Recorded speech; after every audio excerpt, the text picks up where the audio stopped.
Coming up next, The Crunch with Cam Slater. Conversations with a side of controversy. Every Thursday from 4 p.m, right here on RCR, Reality Check Radio.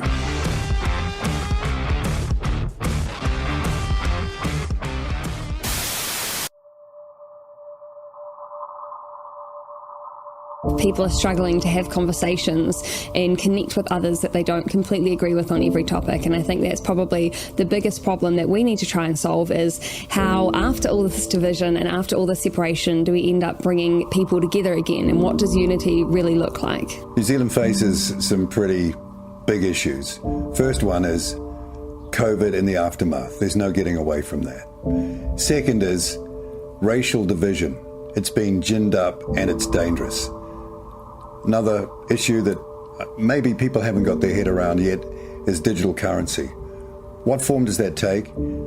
Is it programmable? Will it be used to manipulate behaviour and patterns of behaviour? Those questions need to be asked and answered. How can you have fair, open, democratic government by people who are appointed? It's a ridiculous idea. And if that idea is taken to its zenith, then this country is in real trouble, because democracy, one person, one vote, where every vote is of equal value, has got to be the foundation of a modern New Zealand. What's true, what's not true, how our kids are to be educated. And, I have a great fear for the future. I think we know from history where this could end up.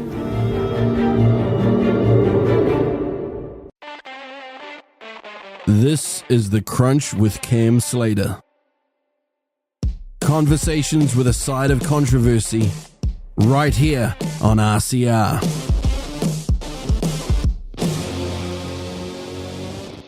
Welcome to The Crunch on Reality Check Radio. I'm your host, Cam Slater, and this is the place we crunch the political issues and cut through the politicians' spin. It's 80 years since the D-Day landings, the start of the end of the Nazi regime. It was a day when 18-year-old soldiers stormed off landing craft into the face of withering German machine gun fire, artillery strikes, and Stuka dive bombers. They did not shirk from their responsibility. They fought like hell to get off those beaches and start to push totalitarianism back into the dark little corner from where it had festered. Today's 18-year-olds are different. They need safe spaces and the right pronouns. What on earth has become of our world? I'll also be following up with Catherine Ennis-Carter to discuss her insights into the so-called Maori Renaissance in the public service, which has led to the reinvention of tribalism and indoctrination or institutionalization of the issues. And I'll have Olivia Pearson on the show to talk about international politics, and we have an announcement too, so stay tuned for that. Naturally, we'll hear from Cam's buddies and see what they have to say about their thoughts on last week's budget, now that everything has cooled down. Was it good, was it bad, or was it ugly? Of course, we'll have your mailbag, or as some of the producers have suggested, call it the whale bag, to get your feedback. Don't forget to send comments to inbox@realitycheck.radio or text to 2057. Today, we stand at the crossroads of history as we commemorate the 80th anniversary of the D-Day landings. 80 years ago, brave soldiers stormed the beaches of Normandy, driven by an unwavering resolve to defeat fascism and protect democracy. Their sacrifices were not just for their time, but for generations to come, to ensure that freedom and justice would prevail. However, as we honour their legacy, it is sobering to acknowledge that the fight for democracy is far from over. Today we face new adversaries, global elites, politicians, and various organisations like the WEF seeking to exert control over our lives in ways that threaten the very freedoms those soldiers fought to secure. Just look at Jacinda Ardern's Christchurch call.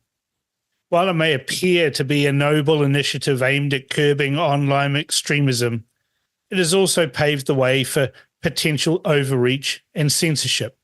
And under the banner of fighting hate speech, governments are gaining unprecedented power to silence dissent and restrict free expression.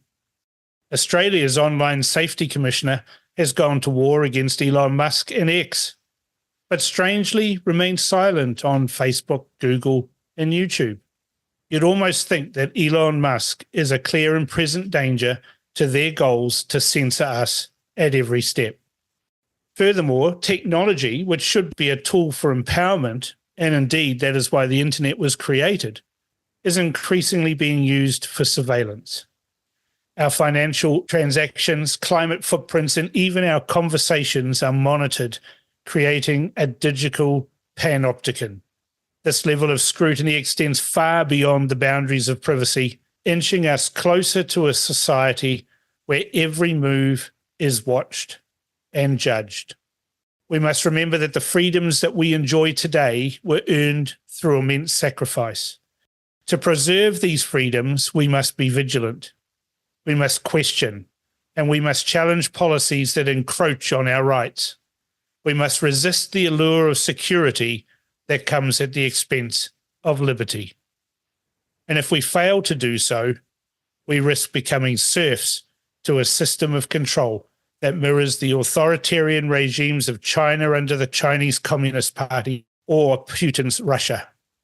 The very essence of our Western liberal freedoms is at stake. So let us honour the legacy of those who fought on D-Day by continuing their fight.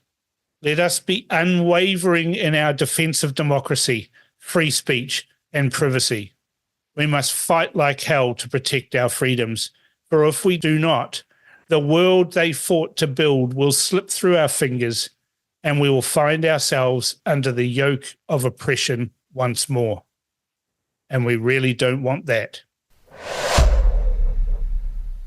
Last week, Catherine Ennis-Carter joined me for a discussion on housing and the problems besetting Kaingaora. We were going to talk about the so-called Maori Renaissance going on inside the state sector, but we just ran out of time. So she's agreed to come back this week to discuss the Maori Renaissance in light of the new challenge to our democracy from the Maori Party, who want to set up a Maori Parliament, whatever that means. Catherine joins me now. Welcome back to The Crunch, Catherine. Hello, Cam. It's good to be back. Well, we talked so much about housing last week. We were going to touch on what you call the Maori Renaissance in the civil service or actually in local and central government. And we kind of just touched on it, but we really didn't have time to get stuck into this. And obviously we had the budget protests from the Maori Party, and now we've had their announcement that they want to effectively withdraw from Parliament and create their own Parliament, whatever that means. But anyway, you wrote me this letter and you talked about how when you came into central government and then local government was at the point when what you call the Maori Renaissance was being institutionalised into public policy and management at all levels. So let's discuss that to start with. Well, that wasn't my term. I didn't think that up, the Maori Renaissance. It's a term that's been used from time to time. But yes, so what I'm interested in is two things, I guess. One is, looking back at the late 1980s and everything that happened then, setting up the Waitangi Tribunal, and there was a big push throughout the public service to recognise that, and basically the dialogue started to change. So I was interested in that because the arguments and the rationale have shifted over time, and it's really interesting. Of course they have. That's why they call it a slippery slope, isn't it? And why? Yes. But just to start off with, and just because we've had the budget, I was just looking at the figures for expenditure for the year finished 30th of June 2023, because that's in the financial statements, and of course we don't have a full year yet for 2004. But looking at that, I just wanted to start by saying that 3/4 of the government's revenue comes from tax. And, we've had all this silly debate about how you're going to pay for tax cuts. Well, yeah, that really rips my undies, that does, because tax cuts are not paid for. Right, tax cuts are taking less from the poor, long-suffering taxpayer. Well, exactly. And if you're going to take less tax, then you have to look at what services you're not going to do if you're going to have less revenue. But I want to make that point. 3/4 of the government's revenue comes from tax. And as I've reminded people before, there's 3 branches of government, and I don't think that people actually are very clear about who pays for what and what gets paid for. So across the 3 branches of government, you've got the cost of Parliament, you've got the cost of all the executive and all the Crown entities and all the associated quangos and commissions and all that kind of thing, and then you've got the entire judiciary. If you think about the fact that 3/4 of the revenue to pay for all that comes from tax, and then when you look at the tax breakdown itself, something like 70% of the government's tax comes from income tax. So that's ordinary old PAYE and business tax, but the corporates don't really pay as much as people would like. Well, some people would like. Some people would like, okay. But remember that those 2 figures. So 75% of the revenue comes from tax, and of the tax, somewhere between 69 and 70% generally comes from income tax. So, you know, when we look at what everybody's paying for, this is when it comes down to an argument about what's affordable. And there are a lot of people who are moaning at the moment about money not being spent where they want it to be spent. But everybody who wants things, you know, they want more spent on health, they want more spent on education, they want more spent on all sorts of other things, and Maori want more money spent. And of course, they're getting very annoyed at the moment because they think that the current government is taking money away from things. I'm not so sure about that, having looked at the figures, because everything that was being paid for before, in terms of all the institutional things that we've got set up around Māori interests. So, for example, you've got the Office of Maori Crown Relations, Te Puni Kokiri, the Waitangi Tribunal, Maori Land Court, the Maori Appellate Court. In the past, we've had entities like the Maori Fisheries Commission, which was just established when the Maori Fisheries Act came in. I think that was 2004. Yep. So you've got a whole range of things institutionalised into the whole structure of government that are only there to benefit Maori. So if we start to look at that, I just want to put that there as a context, that the government coffers are not a money tree that's going to go on forever and ever. And if we've got a cost-cutting situation at the moment that we have, I'm tired of hearing we want more all the time. So let's just put that in the background. But when we look back, and if I track through the history, but again, in the late 1980s, after the Waitangi Tribunal had been established with an expanded brief to hear land grievance claims back to 1840, and that happened in 1986, then in the late 1980s, those of us who were in the public service at that time, there was a big push. And so all public servants had to go off on Treaty of Waitangi courses, and, you know, there's a lot of discussion about bringing Māori initiatives into government. So I was in housing at the time. We were looking at papakainga housing and all those things. And so if you think about the 3 articles of the treaty, what was happening at the time is that the focus was all on Article 2. It was all about getting land back and land and resources. And I can remember some of the debates that were going on at the time, and they were things like, can we claim the radio waves, the airwaves? Water. Water and all of that. But I remember the debate about the radio waves, and people were saying, well, if it's a resource now, it was a resource back then, so we can claim it. But it was primarily, you know, the evolution was from the Land March in 1975. Acceptance of the ethics of writing grievance. Yep. And that was the rationale. And I think, in the beginning, people were wondering what was going to go on. But I think most New Zealanders were approaching that from a moral principle of let's try and restore grievances. That was certainly the focus of the Jim Bolger years, after 1990, with treaty settlements, with Doug Graham being in charge of that. There was talk about a fiscal envelope, which was supposed to be $1 billion. That's right. It's now in excess of $4.5 billion have been spent on treaty settlements. So this is, that fiscal envelope got stretched and stretched and stretched. That's right. But we resolved those things. But in the 1990s, that was when that discussion about putting a cap on the treaty settlements was really a response to the fact that, some of these treaty settlements involved large amounts of money, and people were looking at that and saying, well, how long is this going to go on and how much are we going to spend? So as Doug Graham tried to posture that notion of the 1 billion cap, but Māori at the time, activists, laughed that off and said, no, we're not going to be stopped at that. So going back to the rationale that existed at the time, it was all about Article 2.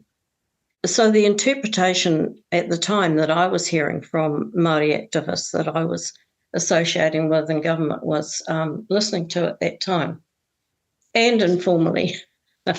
And a lot of this Māori renaissance and let's look at grievances and all of that also came into academia at that time. But if I think about what was being talked about then in relation to Articles 1, 2 and 3 of the treaty, the rhetoric about Article 1 was, well, we were duped because we didn't understand Kawanatanga. We was fooled. 2, that's right. We was fooled. And Article 2 was all about, let's get our land and resources back. And then when it came to a mention of Article 3, and I can remember people starting to say, well, if Māori get all these land claims sorted and they get land back and whatever, then they'll be able to look after their people more. So the activist argument to that was, no, under Article 3, the taxpayer, you're going to pay for everything and you're going to pay for all the redress of grievances and everything that Māori need under health and education is under Article 3. That rather presumes that sovereignty was ceded, if that's the case. Well, the whole argument about sovereignty was in the background then because, yes, as I say, the focus was all on Article 2. And I remember the signs, it was always the treaties are fraud. Those were the signs, yes. Right? The treaties are fraud, and now they're insisting that the treaty that was a fraud, we now have to honour their interpretation of it. Well, that's why that whole argument about Article 1 had to sort of stay in the background at the time, because because if you did that, then there was a limit to how much of that argument, well, it was felt at the time. There was a limit to how much that argument about we were duped could prevail, because the treaty was the very mechanism by which you were going to move forward with all these land claims and settling grievances, right? Yep. So that was the rhetoric over time. And then we had, at that time, of course, in the late 80s, we had the Paul Kauwharau version of the treaty. Yep. And that was being promoted as, Māori were duped by this whole wording about Kawanatanga. They didn't understand it. So let's look at the treaty from the perspective of Māori and what they would have understood at the time. Now, this is where it all starts to get a bit complicated. But let's just skip to the present now. So we've gone from a situation where the approach to Articles 1, 2 and 3 by activists at the time was, let's focus on Article 2. This is all about grievances and getting our resources back. Article 1, yes, we were duped, but was kind of in the background. And Article 3 is, well, the taxpayer has to pay for all the things that Māori get. Receive. And what they receive in terms of the normal coverage of benefits, health, education, whatever, under Article 3 because we're all equal under the law, but the taxpayer is also going to pay for settling grievances. So let's put that there. And then now, let's look at what's happening now. Now, over that period of however many years since the late 1980s, the land claims have been proceeding, and now we're getting to the stage where I think all the large land iwi-based claims, and we're starting to look at hapu now. That's where, so we're kind of at the stage where most of the large land claims have been settled. So now what we're hearing about Articles 1, 2 and 3 is Article 1, well, not only were we duped, but we didn't cede sovereignty anyway. Article 2 is still, give us everything back and we're going to continue down this settlements path until we're satisfied.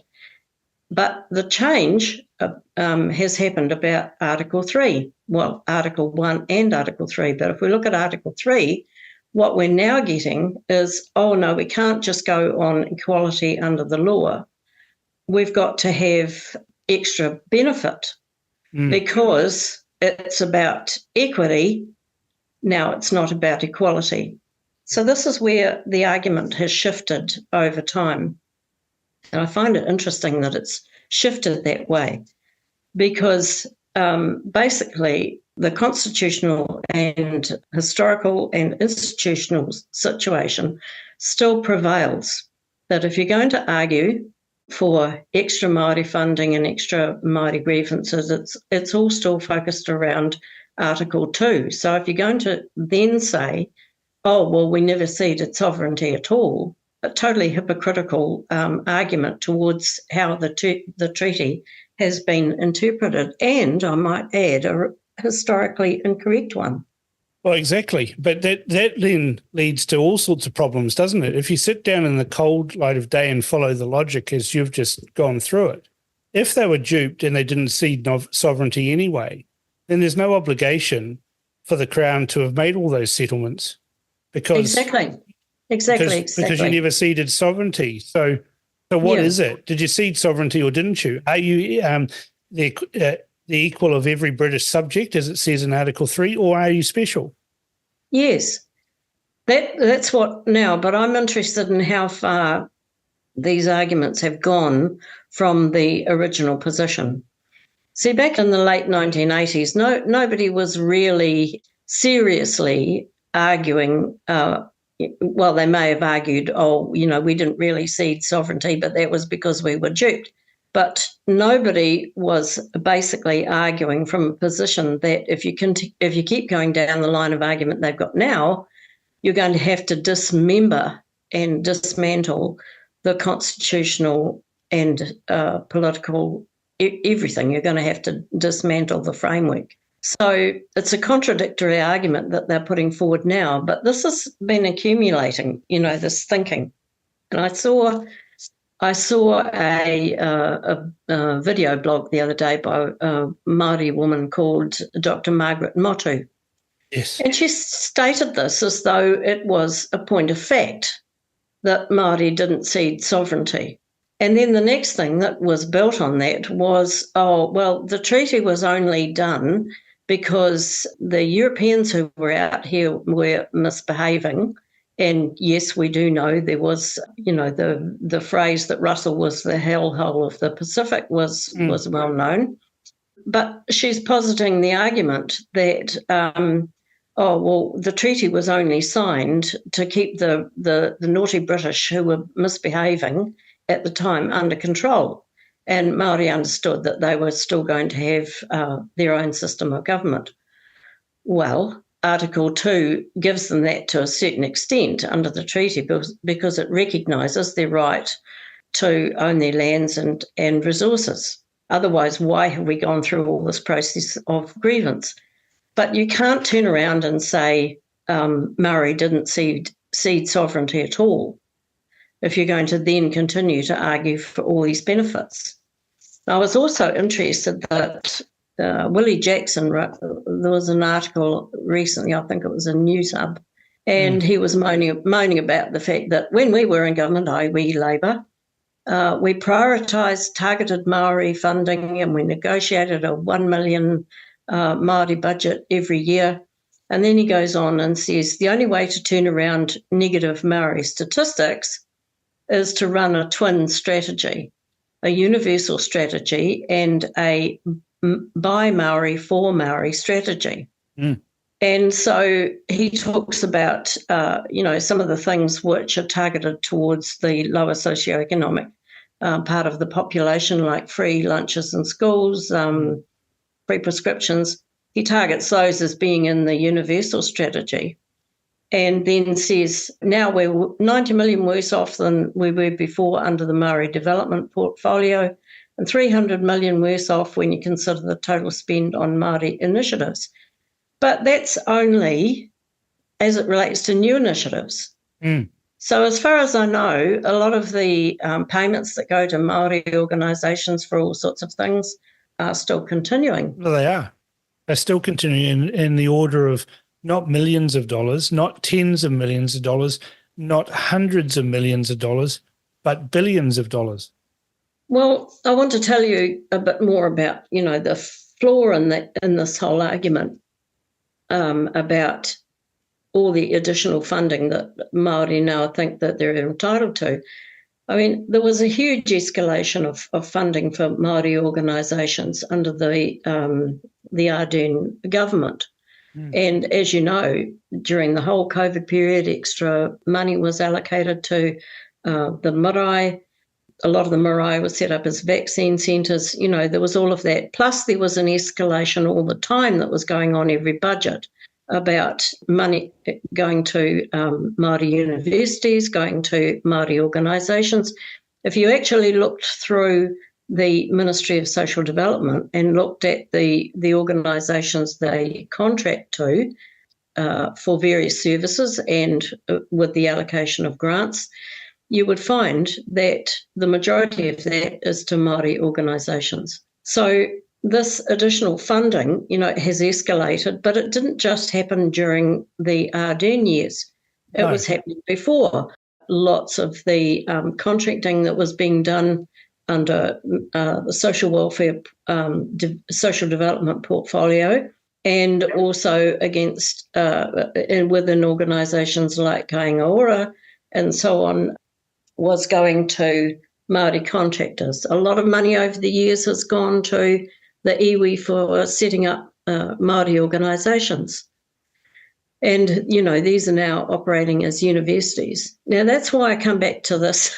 75% of the government's revenue comes from tax, because everybody who is not Māori and not benefiting from those payments to Māori initiatives, Māori organisations, Māori contractors, and it's not going through this whole Waitangi Tribunal grievance process, all the ordinary taxpayers of New Zealand are paying for that.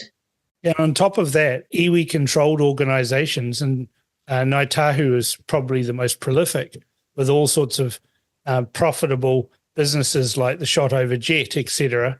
None of them pay tax. Yes, I know, yes. And so Māori are inherently being extremely dishonest about all the stuff that they're saying about the current government is taking away funds to Māori. I haven't heard that the funding that goes to support Māori radio stations or to Reo Māori is being chopped back in any particular way. Or Māori television. Or Māori television. This is rhetoric that's going out there. And when you look at TVNZ filming the clips that they did on the general news about the budget day protests and the people who walked in the hikoi, when they interview them, they can't offer specifics. They don't really understand what it's all about. They're just mouthing the words about, this government's against Māori, and they're taking away, they're taking away our language, they're taking away the treaty. It was hilarious because there was a guy with a delightfully Maori name, Hugh McPherson, who took a sick day from his government job so he could take part in the kākoi, like cars, the colonial method of transportation. Anyway, he decided that him and his family were going to go on strike, and they took a sick day from the government. He was said that he was from Te Arawa to Wharetoa and was protesting the way Te Tiriti is being misrepresented by our government. And I thought, that's interesting. Did Te Arawa and to Wharetoa sign the treaty? And I looked it up. No, neither of those two signed the treaty. In fact, the paramount chief of Te Wharetoa refused categorically to sign the treaty when they turned up down Taupo Way to get the signatures. They absolutely refused. And here's this guy who's from Te Arawa and Te Wharetoa saying he wants the treaty to be honoured, the treaty that they never signed. That's right. That's one of the, I've said before that when I've been speaking to RCO, is that, you have to remember that hypocrisy is actually very useful. Well, the Greens use it all the time. They're covered by the shield of sanctimony and the cloak of hypocrisy. Well, I want to come back to a couple of points about the history, because I've also heard people, even I heard somebody on RCR who was, it's become popular not to actually go back and look at the historical documents, the treaty itself for one thing, but also all the archived documentation that exists from around that time. So it's become popular to ignore all that and just keep mouthing these mantras about, we never ceded sovereignty. But if you actually do go back and look at some of that archived material, the missionaries took notes of the discussions that did take place when the treaty was being considered and signed.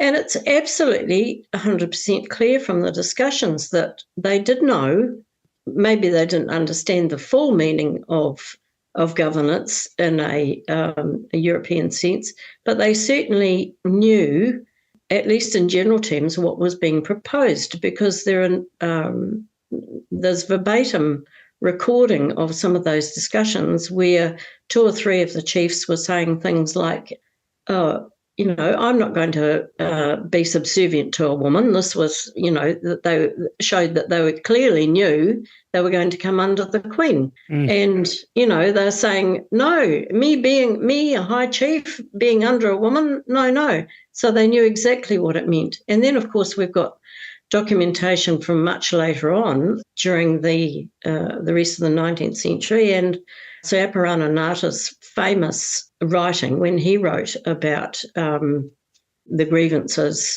that people were talking about under the treaty. And he was certainly under no illusion that sovereignty had been ceded. So, we've known this all the time. This has been the historical understanding. I believe it's the true and correct historical understanding. And there are many reasons given for it, and not the least of which was the tribal fighting and slaughter that was going on, why Māori asked for the protection of the British.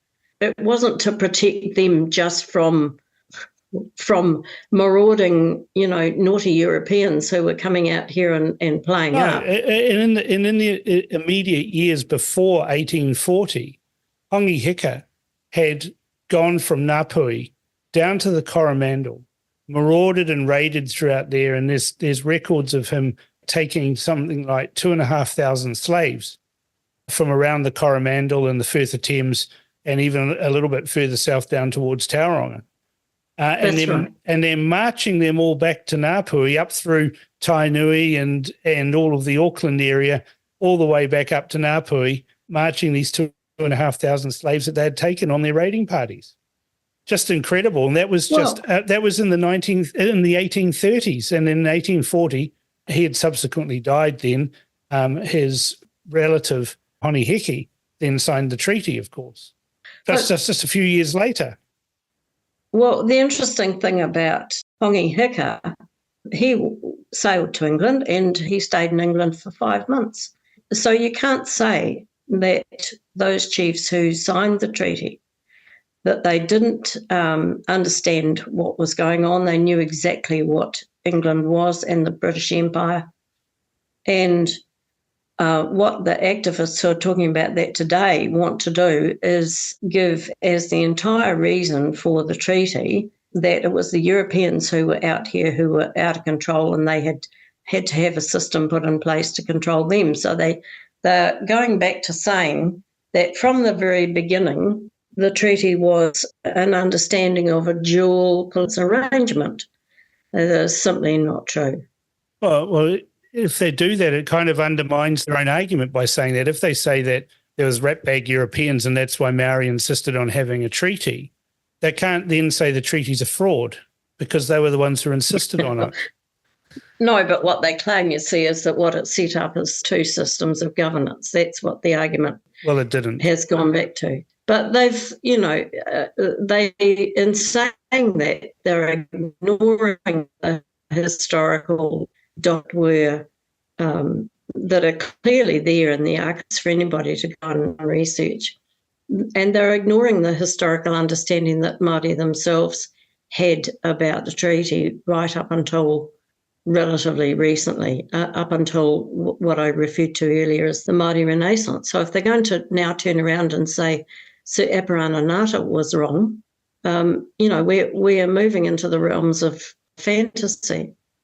That's interesting about looking back at the history is that the modern activists also don't want to know about significant Māori movements of the past. And one of them that one of my historian friends always talked about was the Young Māori Party, of which Sir Apirana Ngata was one. I think William Carroll was older than the others. I think he was a little earlier. But Sir Peter Buck, Māori Pomare and Sir Apirana Ngata, they were all part of the Young Māori Party. And what they wanted was for Māori to develop. And that was why Sir Apirana Ngata was at the forefront of reconfiguring the legal arrangements for Māori land. So they started the 428 Trust then so that Māori could build or develop or have farms on multiply owned Māori land. But, the people who are in the Maori Party now, they don't want to know about any of those people because they were basically saying at the time, well, let's move on from our history and let's not be tied up in grievance. Let's take the good things that have also come from colonialism and let's move forward with that and let Māori develop. So the arguments that are coming at us now, they're actually ignoring their own history. And this black and white argument of simplifying everything to the point where you say, oh, all the white people in New Zealand, you're all evil colonialists, you did all this to Māori, it's not a healthy position for considering what the future of New Zealand should be. No, it's not. And then you look at what the Maori Party is saying now, the rhetoric from them, they would probably say, and I don't think we're far off hearing the actual words that come out of their mouth, they would probably accuse Ngata and Pomare, Carroll, all the others of being collaborators because that's where we're getting to with the narrative. And now we've got the Maori Party now saying, well, we're actually going to have our own parliament. There's no actual mechanism for them to create their own parliament. And I see that the Maori King has come out and said, do we really want this? Because he can see his supposed power diminishing if there was a Maori parliament. And so I really struggle to see where they're actually, what the end game is here other than a full-blown segregationist society based on race.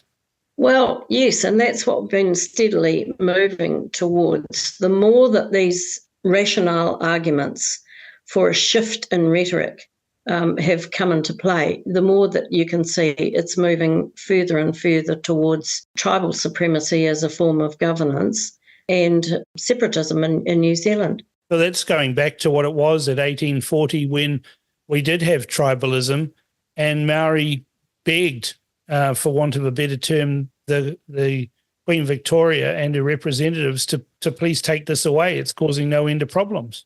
Yes, and the primary reason for that was because of the Musket Wars, basically, because once Māori started to acquire muskets from the Europeans who came here, and I'm talking about well before the treaty by now, the tribal warfare then just became diabolical. And, there's quite a lot of evidence from the time that if they'd gone on like that, they basically would have decimated themselves. But I want to go back to... Would have been our fault, though. Yes, of course. But, there's two other aspects of this that I want to refer back to. And one is the two-strategy approach that Willie Jackson was talking about. And again, back in the late 1980s, one of the big policy shifts that took place back then was, and it came into being along with the other neoclassical economics changes that were starting to take place at the time. And there was a whole lot of dialogue about middle-class capture of benefits that were across the board. And so all the benefits that, like you were talking about when we were talking about housing the other day, you were talking about the family benefit. So all those benefits were taken away, everything that was across the board at the time, and we had targeting. And so then it became policy was being targeted at those who needed assistance. And that's fine if you're targeting policy in an economic sense and you want to target certain assistance to the lower socioeconomic. I mean, it makes logical sense. Logical sense, doesn't it? Because you're looking at need. It doesn't matter who you are or where you're from. Meet this criteria. You're in need. Here's your assistance. But it grew out of that. It grew like Topsy, didn't it? Really? Well, it grew out of that.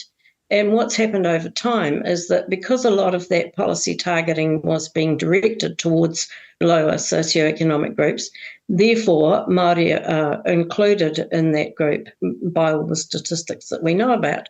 And so Māori were then getting extra targeted assistance. But over time, that policy targeting has in fact become race-based targeting. So now you're having extra policy and extra benefits going to Māori just on the basis of ethnicity. That's what we're seeing. And as soon as you start doing that, then you're going down the path of separatism. And of course, what's then ridiculous about this whole move towards tribalism and separatism is that Māori themselves are mixed race. And so, if you say, we're going to give special policy targeting and special money, financial assistance to Māori, what you can see happening now with the census, there was an increase in the Māori percentage of the population, I think, from this census. But that's because they're measuring it in terms of those who identify as Māori. If you put all sorts of benefits and advantages in the way of being Māori, then of course you're going to have more people in the census identifying as Māori. And so then you've got, the Māori percentage is going up. But what's actually, the ludicrous nature of all this is that if you're Māori and you're talking about the evil colonialists, you're just talking about what one set of your ancestors did to the other set of your ancestors. And that's the point, isn't it? It's, with this advent of what I call Maori wonderfulness, which I think I stole that off Bob Jones, but with this advent of Maori wonderfulness and the rhetoric from the Maori Party, it's like the Maori component of DNA is superior and trumps every other form of DNA to ludicrous extents. Yes. And it just beggars belief that we even entertain this. And, and the funny thing is that one of the biggest proponents of this is Willie Jackson, who, of course, when he was at Radio Live, did one of those DNA tests that you can mail away and get the results. And it came back and it said that he had more Chinese or Asian ancestry and Jewish ancestry than he had Maori ancestry. And I thought it was hilarious at the time. He keeps that very quiet now. And if you even mention it on Facebook to any one of his, he bans you and, has that silence. Yeah. Because it's an inconvenient. Yes. Well, I think just carrying on that, if you go back to, the arguments about additional targeting for Māori, The other thing that's happening, of course, in terms of cost, and, I keep going back to the affordability of all this is just getting out of control. And we can't keep going at that kind of level. No, because if you try and cut anything, they scream about it and say you're depriving Maori, and then go down the racism path, and so the funding gets kept. Yes, well, exactly. But, if you make it an advantage to be Maori, then you're going to have more people identifying as Maori, and there's no you don't have to prove that you're 1/16 or 1/8 or 25% or whatever. If you're going to allocate extra benefits and extra funding on the basis of that, at some point it does become ridiculous. And quite frankly, it's starting to look a little ridiculous now because of two things. First of all, we've got a lot of very European-looking people, getting moko and, so that they can physically as Māori. But there's a lot of people, spread all throughout the public service who have brought a Māori perspective into every organisation that exists across the public service. So not only have you got the cost of all the additional institutional architecture that I talked about before, where you've got, a lot of institutions that are set up specifically to benefit Māori, but now you've got the cost of institutionalising the whole government and every public service agency with Te Ao Māori values, and it's right across the public sector. And I'll give you. Now, if you go on the. Sorry, what were you going to say, Cam? Sorry, I was going to give you a ludicrous example of that.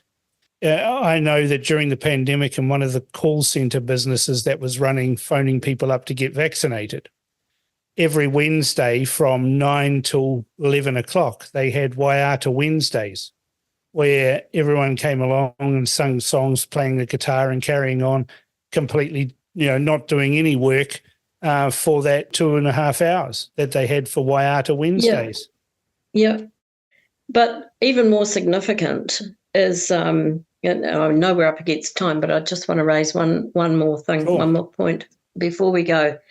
And that is the application of Māori mythology across all the public service. And that's interesting. And I must admit, when the mosque shootings happened in 2019 in Christchurch, at the end of that week of thinking about that whole tragic event, there was a national commemoration service. That was a very clear statement of how Jacinda Ardern's government saw New Zealand. There she was there in her Māori cloak. It was hosted by Ngāi Tahu. There was a lot about Islam, of course, because of the nature of the mosque attack.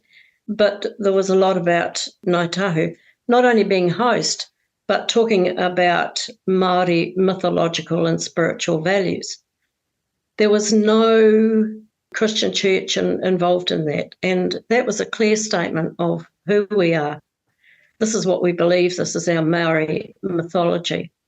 And I saw that starting to appear back in the late 1980s, and when we did those Treaty of Waitangi courses, and then, 20 years later when I was back doing something for what was then Housing New Zealand, they were still running those Treaty of Waitangi courses. And I remember talking to one of the facilitators about the presentation of Māori mythology. And I was saying to him, because it was always conveyed as, this is it, this is the truth. And I said to him, but this is just mythology. And he said, yes, but true mythology, as we believe. And this is the way, if you go onto the Reserve Bank site now and go onto the Treasury, you'll find heaps of stuff there about Tani Mahuta and Papatūānuku and all this Māori, and it's put across as, this is us, this is how we see ourselves, this is who we are, and this is coming more and more into every government agency. I was talking to a guy on the weekend, And he was saying, oh, this is Maori land, this is our land, it's our tribe's land. And I said, hang on a second, it can't be. And they said, what do you mean? I said, well, it's got to be Ngāi Tahu's land. And they said, why is that? And I said, well, don't you know your Maori mythology? You're standing on the fished up fish that Maui caught from the Ngāi Tahu canoe. Mm-hmm. So it was their land. They fished it out of the water. So what are you talking about? And you should have seen the look on his face. It was like stunned. And it was like, oh, my God, I hope Ngāi Tahu don't work this out.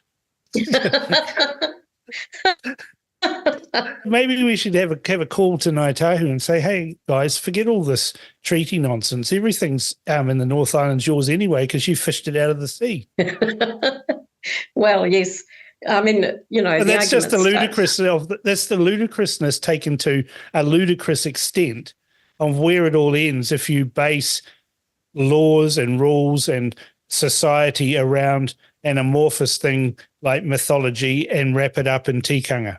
That's yes. where you end up. You end up with ridiculous situations, and many people feel they can't speak up against it because they'll be shouted down for being racist.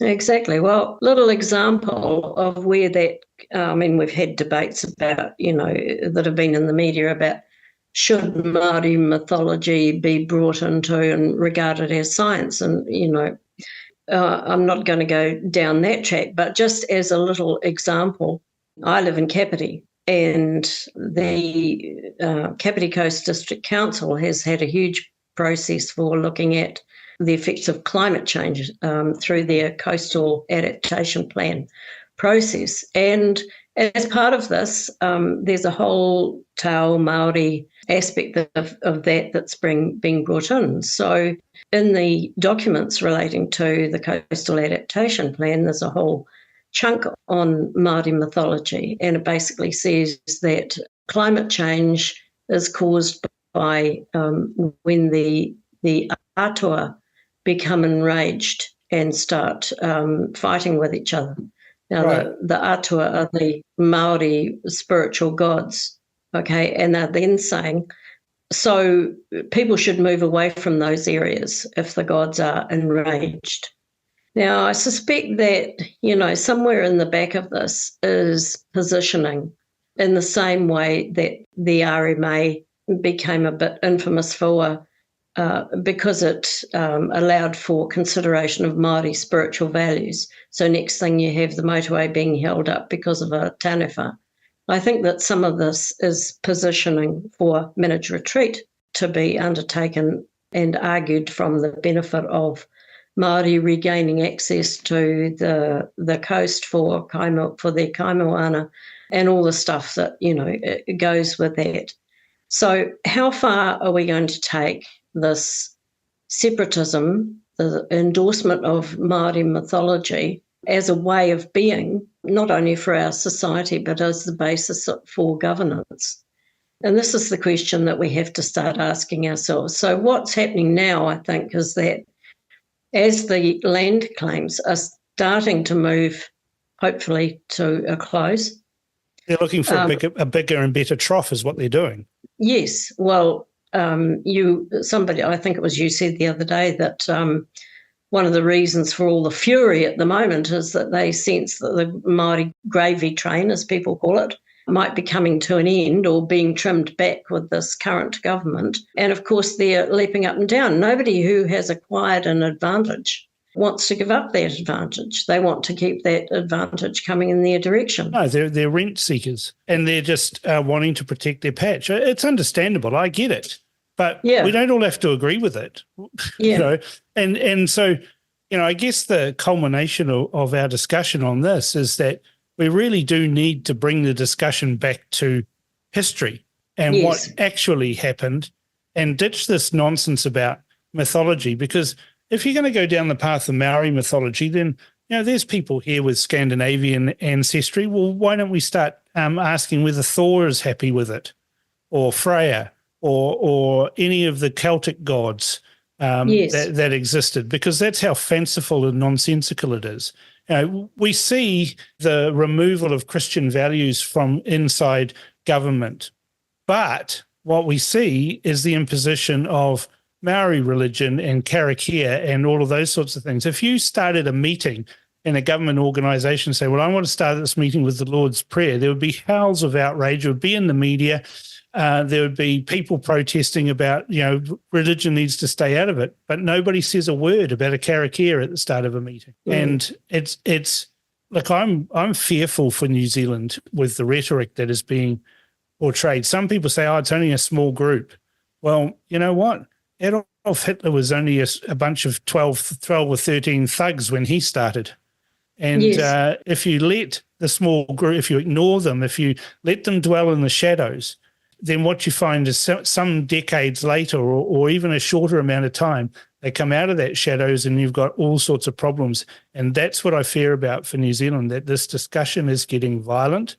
The rhetoric is getting increasingly talking about method. And when you talk about revolution, there's no revolution in the history of the world that has been held without bloodshed. And that's what they're talking about. They're using those words. Well, they are. And Rarawi Waititi's wife the other day made a statement about, we can bring down any government. By force was the implication. Yeah. And, is that not, I think the word is sedition? Well, I think sedition's been taken off the books, but conveniently, but it's certainly incitement. It could be seen as incitement. And if Labour had passed the hate speech laws, it would clearly fit into that as well. But I think, what you've highlighted, what we've discussed over this last hour, a very real need, and I guess this is what Winston Peters is talking about in Parliament, a very real need to go back to first principles, to go back to the history, to go back and look. Don't just look at the treaty. Look at all of the things that you've suggested, all of the contemporaneous writings of missionaries and other people that were involved at the time, and include up to the Kohimarama conference, all of those sorts of things, and start dealing with facts, not mythology. Well, exactly. And also the revisionist approach to history has started to get completely ridiculous. I was reading an article by a Māori academic from Victoria University a few days ago, and it was about this current notion that's now being postulated that Utu, which we understood to be basically tribal, intertribal warfare and revenge, was actually, a very benign system of reciprocity. And that was the meaning of it. It involved exchange of gifts and all those sort of things. So a lot of this is being reworked so that you can argue what you've termed Māori wonderfulness in all respects. But, we've got to get back to, Winston Peters always talks about common sense approach. Well, we need to have a common sense approach, and we need to actually say, no, we're having a discussion about this, and we're going to have none of the children who are screaming, sorry, you're out, go and sit in a separate room. We're having adults in this discussion now. I think that's what we actually need to have. Yeah. But some people, there's been a tremendous amount of, this has all become part of the Omni cause now, which I think is a useful recent expression where all these issues are being wrapped up together. I think a better word would be omni shambles. Well, it's certainly the result. And on that little bit of mirth, I think we're going to have to leave it there, Catherine. Okay. Good to talk to you, Cam. Thanks a lot. Really appreciate it. Thanks for coming on The Crunch. Okay, cheers. Now you see what I mean? Catherine has been in the trenches of the state sector and has seen this rapid growth of what I call Maori wonderfulness, or the Maori Renaissance, that has been and still is being institutionalized into public policy and management at all levels. She's prepared to tell it how it is, and we're prepared to broadcast it, so a discussion can be had of all of these issues. Tell me your thoughts on what Catherine had to say by emailing inbox@realitycheck.radio or text to 2057. Our text machine is now live. Send us your thoughts by texting your message to 2057. That's 2057. So get in touch with us now.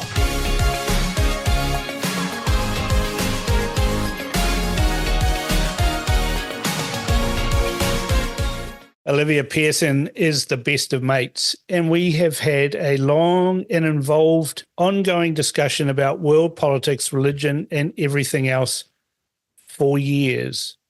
We both appear on Paul's political panel, and we've both been blogging for about 20 years.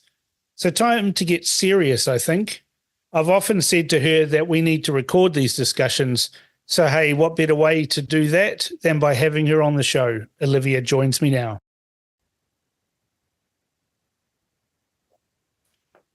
Excellent. Well, it's been a long time since you've been on the Crunch, Olivia. We've usually go head to head on the political panel with Paul Brennan, but you're back on the Crunch, and just the two of us. Just the two of us. We'll have no pesky liberal interludes coming in on the side. We can make it if we try. Couple of conservatives. Yeah. So what do you want to talk about today? Well, I guess the big one is the Trump, what's happened to our the world's president, the world's most loved president. I'm calling him that now because he's not just America's president, because the love for that man is worldwide. It's really quite formidable. Are you okay with me talking about this straight away? Oh, yeah, absolutely. I mean, I was reading something interesting the other day, on a website that's run by a few what I would have described as Democrats. And in fact, I think they are registered Democrats. And some of the quotes that they've gone and got from people off the street are amazing, and is been a real volte-face or turnaround on people on the street who have listened to the narrative of the media and the Biden regime that Trump is this evil person who is the enemy of democracy. And people are starting to realize that, the very things that the Democrats and the media accuse Trump of, they're guilty of. Every time. It's amazing to watch. They've always wanted to attach the term felon, haven't they, to Trump? And this is how they've finally done it, through another witch hunt and another kangaroo court trial. Remember, this is about the 8th attempt to get him on a felony charge. It's lawfare, isn't it? Oh, totally lawfare. But his whole presidency was dogged by the Russia collusion hoax, as we know, which was, literally made up by Hillary Clinton and her hench people. And then the end of his presidency was dogged by the January 6th persecution, which was, I would say, that was truly an obvious false flag event to make Trump look as if he tried to pull off a coup, which was absolute nonsense. Yeah, I don't normally like using the term false flag because it makes you sort of sound crazy and weird. But I have to agree with you on that. With the involvement of the FBI, with the involvement of all of these actors who were involved, for negative reasons. And people have never been prosecuted who are actually egging things on and were working for the FBI at the time, or various other government agencies. You do have to come to the conclusion that January 6th was a false flag event where innocent people were duped into participating in what they called an insurrection, which of course it wasn't. It wasn't an insurrection. And what about the pipe bombs? Remember that story? Yeah. And then there's the bricks and all of the pallets of stuff flying around and things like that. And the people who have gone to prison and are still there without a trial. Yeah.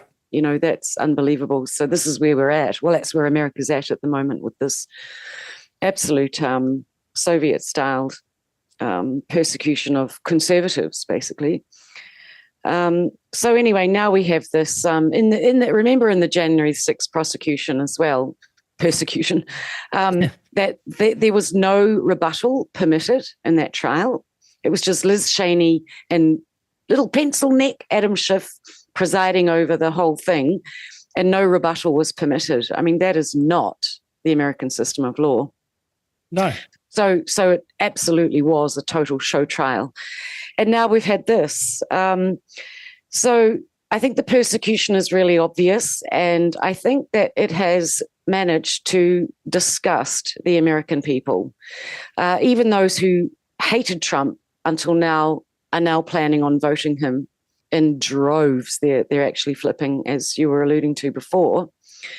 The Manhattan District Attorney Alvin Bragg's prosecution of the former president has a very strange context of how it even came about.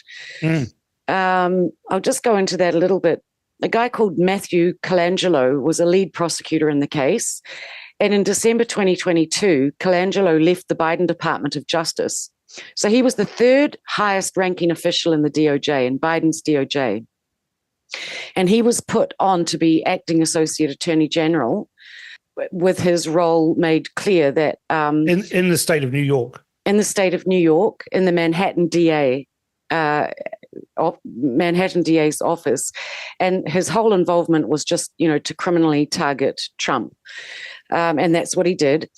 And then Bragg's predecessor, a guy called Cyrus Vance, arranged for a formal federal prosecutor called Mark Pomerantz, who had gone back to private practice. So here's this guy just practicing private law again, but he was brought in to be special assistant district attorney for the Manhattan DA's office also.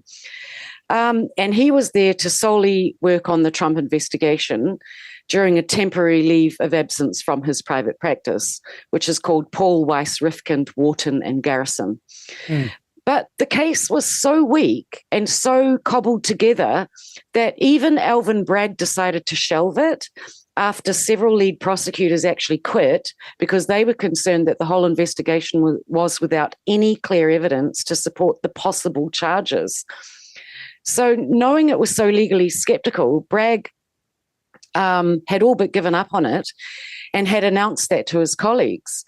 And then this guy, Mark Pomerantz, did a big huffy resignation as special assistant district attorney for the Manhattan DA. And his resignation letter was then leaked to the New York Times.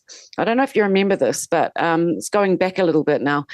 And then, as we know, they got the whole lawfare process up and running again after that was leaked and got Bragg to do another whole round of this lawfare and they put it up on steroids, really, knowing that time was of the essence because the upcoming election. So really, the whole investigation was taken over by prosecutors from one private law firm who were completely in the tank for Biden and they wanted Trump gone. And that was Paul, Weiss, Rifkind, Wharton, and Garrison, working in conjunction with Matthew Colangelo, who had been Biden's acting associate Attorney General. So that is the thing that links it undeniably to the Biden administration. I noticed the Herald publishes stories about the Trump trial, and they say, saying that Trump is saying that this is linked to the Biden administration, and then they put without any foundation or evidence. Yeah, yeah. Well, this is evidence for that, and I believe they're going to launch a campaign into the whole way it was conducted. So I think this will come out.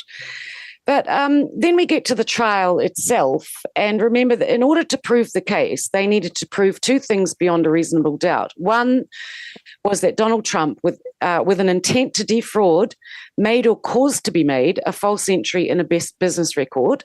And two, that he did so with an intent to commit or conceal another crime, which is the so-called election interference in the 2016 election 8 years ago. But hang on a second. Weren't these payments made in 2017, the year after the election? Well, that's what the record shows. I know. So Stormy Daniels always claimed that in 2016, before the election, she had signed this non-disclosure document. But the records that have come out about what they got Trump on, nothing is shown there until 2017. So that's very fuzzy and shonky right there. But so the whole case revolved around the fact that the state had to prove that there was, in fact, a false entry in Trump's business records. And to do that, they used Michael Cohen, already convicted as a liar, as we know, to say there was a false entry. And the non-disclosure document money to Stormy Daniels was entered as a legal expense, and that is exactly what the non-disclosure agreement was with Stormy Daniels. It was a legal expense for Trump. So this is where it's so badly cobbled together. The prosecution's insinuation that the legal expense entry was fraudulent relies upon a misreading of the law, and that's that a political candidate must reveal an extortion attempt against them or else be charged with unlawfully entering with an election, interfering with an election. So Stormy Daniels was never accused of extortion by anybody. Trump never accused her of extortion. Well, Stormy Daniels is on record denying multiple times that an affair ever happened, even as recently as 2016, saying this was all made up and it's not true. She said he conducted himself like a perfect gentleman. Yeah. And now all of a sudden she produces this lurid explanation of what went on. Yeah. And it's all a fantasy. But that's how they got him on these two crimes. And I know you've probably seen this. The 34 counts are incredible in light of what they actually are. 11 invoices for legal services, each one counting as one of the 34 counts. 11 checks paid, each one counting as one of the 34 counts. And 12 ledger entries, each one counting as one of the 34 counts. Ridiculous. Yeah. So that's how they've broken this out to... It's like they've turned the law inside out and upside down and then bolted on. The thing is they're trying to say that he was trying to commit a felony in rigging the 2016 election, which of course is what Hillary Clinton tried to do with the Steele dossier. Of course, she's not prosecuted at all for that. It's like the records case. You know, Trump's prosecuted when Hillary Clinton actually destroyed records that she was supposed to keep. Yeah, emails, had her own private server, all of that sort of stuff was going on. Wiped it with bleach bit. The very things that the Democrats accuse Trump of, they actually do. That's exactly it. And, I mean, there was nothing fraudulent about paying Stormy Daniels for an NDA. That's 100% lawful. Where they got him was on the term legal expenses. And the judge and the heavily propagandized jury called that fraudulent. I mean, it's so absurd. And NDA, as I said, is money for a legal expense and was done through Trump's lawyer, the lying... dastardly Michael Cohen, who's got as you would say, Cam, he's got a face you want to punch all day. Well, the funny thing is that, again, the Herald wrote about the trial. I was reading an article on Tuesday, and it said, Trump didn't call his chief financial officer. Of course, the reason why he didn't call him is that he's not a believable witness because he's being convicted of perjury. And I'm sitting there thinking, are you even... reading this, it's not even making sense. That Trump is convicted on the basis of the testimony of a convicted perjurer himself. Yeah, lied to Congress, convicted of it, sent to jail. Right. So, and the other thing too is they kept using the term hush money, which makes it sound dramatic and surreptitious. Hillary Clinton used campaign funds to pay for the Steele dossier, all made up. The whole thing was made up. Yep. And used a Russian spy to say that Trump was a Russian spy.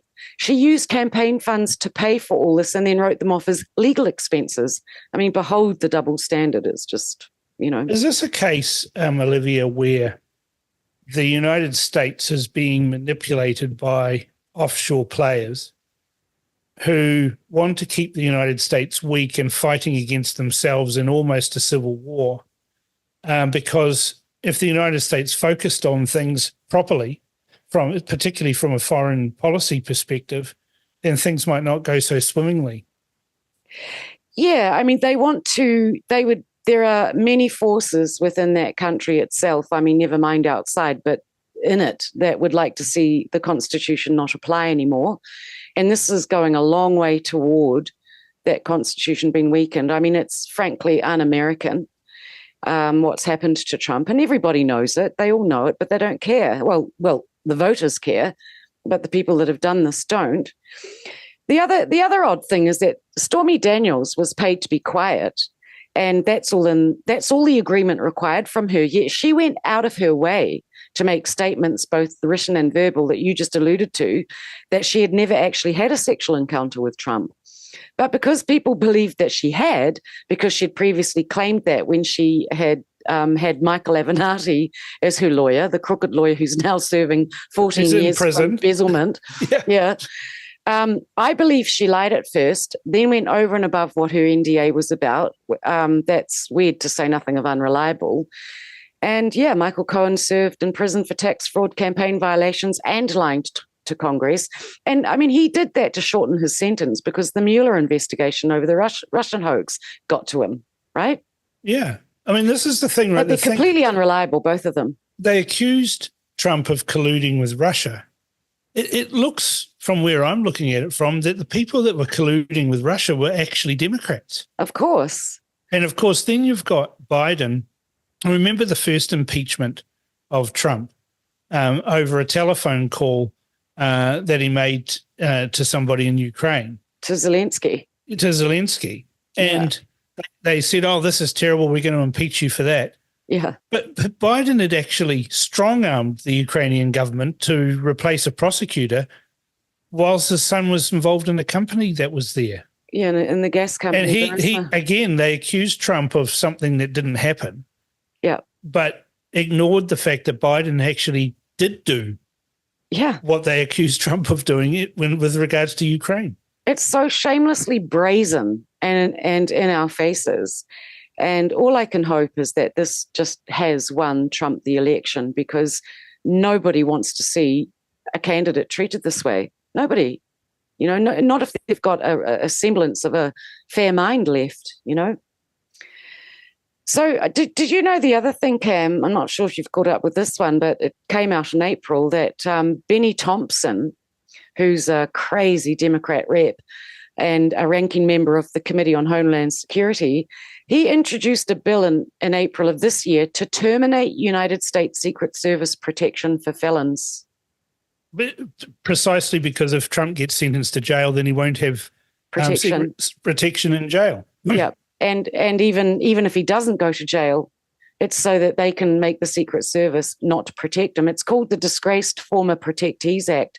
So they obviously want to kill him too, whether or not he goes to prison. So these people are sick with hate to their very, very cause. It's astonishing because, I look at Elon Musk, right, which just to digress slightly, look at Elon Musk, who said, I'm going to take over Twitter, and then said about doing it. The media and everybody said it'll fail, it'll fall over. He got rid of 2/3 of the staff. It's running better than ever. Yeah. He removed all of the restrictions, the government interference, and of course released all the files via, Matt Taibbi and Michael Schellenberg on the Twitter files that showed that the US government was breaching their own constitution in silencing people on the platform. And then, of course, you've got the attack on Elon Musk and Twitter in Australia from the e-safety commissioner. Yep. And I'm starting to wonder if the people that threaten control or threaten the control of some elite group, I don't know who, I mean, it sounds crazy, but this is where I'm getting to. People who stand for freedom are attacked on all fronts. And you look at the battle that Elon Musk is having now with various governments. You've got the dodgy little French and the EU trying to control. They're not touching Facebook. They're not touching Google. They're not touching YouTube. No, they're going after the one guy that actually stands for freedom of speech. Yeah, that's and they're right. going after Donald Trump, who there were no wars when Donald Trump was the president. No, that's right. Right? He cut deals. I mean, there's a reason, we can now flick a nice little segue there into having a look at the situation in the Middle East, because, Hamas attacked Israel in the most appalling way. Oh, barbaric, evil way that they did it. Cruel, vicious. Israel smacked back, and Hamas thought that the entire Arab world would rise up and support them. Strangely, they haven't. I mean, they've done a few things. They're meddling in the UN and the WHO and places like that. But by and large, they've stayed silent. And I actually credit Donald Trump for that, because of the Abraham Accords that he signed with the UAE and Saudi Arabia and Jordan and Egypt and all of that, brought all of them into that peace agreement with Israel, and that's holding still, even after almost a year of violence in the Middle East. And nobody has come to the aid, apart from Iran, of course, who funded it and orchestrated it and arranged it all. Nobody's come to the aid of the Palestinians. No, they haven't, and they probably won't. In fact, there are suggestions. I mean, Biden keeps threatening to bring a lot of them over to America to add to the immigrant population. You can imagine how excited Americans are about that prospect. Not. But yeah, the Abraham Accords have held, and that's great to see. But there's still a long ways to go, I think, with this whole war. I noticed that they've just found 4 more dead hostages, one of them a British Israeli, and the other old guys. So that's another 4. And they believe that there's probably only 85 alive now out of the original 260 odd. Hamas probably doesn't want to release them because of their horrific injuries. Yeah, Israeli intelligence is pretty good, but they know that there's at least 45 other ones that are dead. Yeah. So, I mean, those bodies are just sitting there decomposing. Well, and some of those that's part of the psychological warfare of Hamas, though, right? Because under Jewish law, unless you've got a body, you don't have a death, right? And then if you do have a death, you have to bury them within a week. Well, see, this is where I feel so sorry for Netanyahu at the moment, because the pressures on that man are just unbelievable. The pressures of living in a democracy where people who have got family members who are hostages or dead, unknown, who are able to protest freely outside the house of the Prime Minister, and bring that pressure to cut a deal, any deal, please make it all in so we can get our loved ones back. And I understand, look, if I was in that position, I'd be doing the same thing. Yeah, we'd all want that. Yeah, we'd all want that, right? But Netanyahu, Israel has made a decision. We're not having this happen again. Like their slogan is "Never again" is right now. Well, Netanyahu, at the moment, from what I've read today, he's feeling that pressure quite badly, because he's got the guys to his right, Ben-Gvir, the national security minister, and also the other guy, I've forgotten, Smotrich. Yeah, Smotrich, yep. Yeah, the financial minister. They're threatening to overturn his coalition because they absolutely want the war to carry on until Hamas is completely eliminated. That's the mission. And a ceasefire just to get the hostages back without the war being completed for them is abject failure. So Netanyahu is caught between the families of the hostages and, of course, the more right-wing. I mean, in the old days, the standard position was that you don't negotiate with terrorists. That was the Western position as well. Yeah, never negotiate with terrorists. Yeah, because it encourages them. So Ben-Gvir and Smotrich are actually still trying to hold to that because, I mean, Hamas are not. There's nothing honourable in their natures at all. Israel could abide by all of the rules of any kind of peace deal, and you know that within a week Hamas will break it again. You know what astonishes me about this conflict, right? If you believe the protesters that there's genocide happening, right, and you and I both agree on this, it's just not, right? If it was genocide, the Israelis are very bad at doing it. You know, and they've got the firepower to be able to cause far more. But let's say that it is happening and there's terrible things happening, and in a war, terrible things do happen. Answer me this. Why does Hamas have to create fake videos of injured children and people being wounded and supposedly innocent people being shot by Israeli snipers, and even though they're wriggling and moving and they're not dead at all? Why do they need to do that? Surely there is literally acres of dead bodies that they can film doing this. Why do they have fake ones? Yeah, that's an interesting point. Well, we know they do that because to win the sympathy of the Western world, well, the whole world. But yeah, I mean, there's a lot of acting that goes on because they get caught in the act all the time, don't they? Yeah, it's like Mr. Fafo, F-A-F-O. You can Google that if you listening, but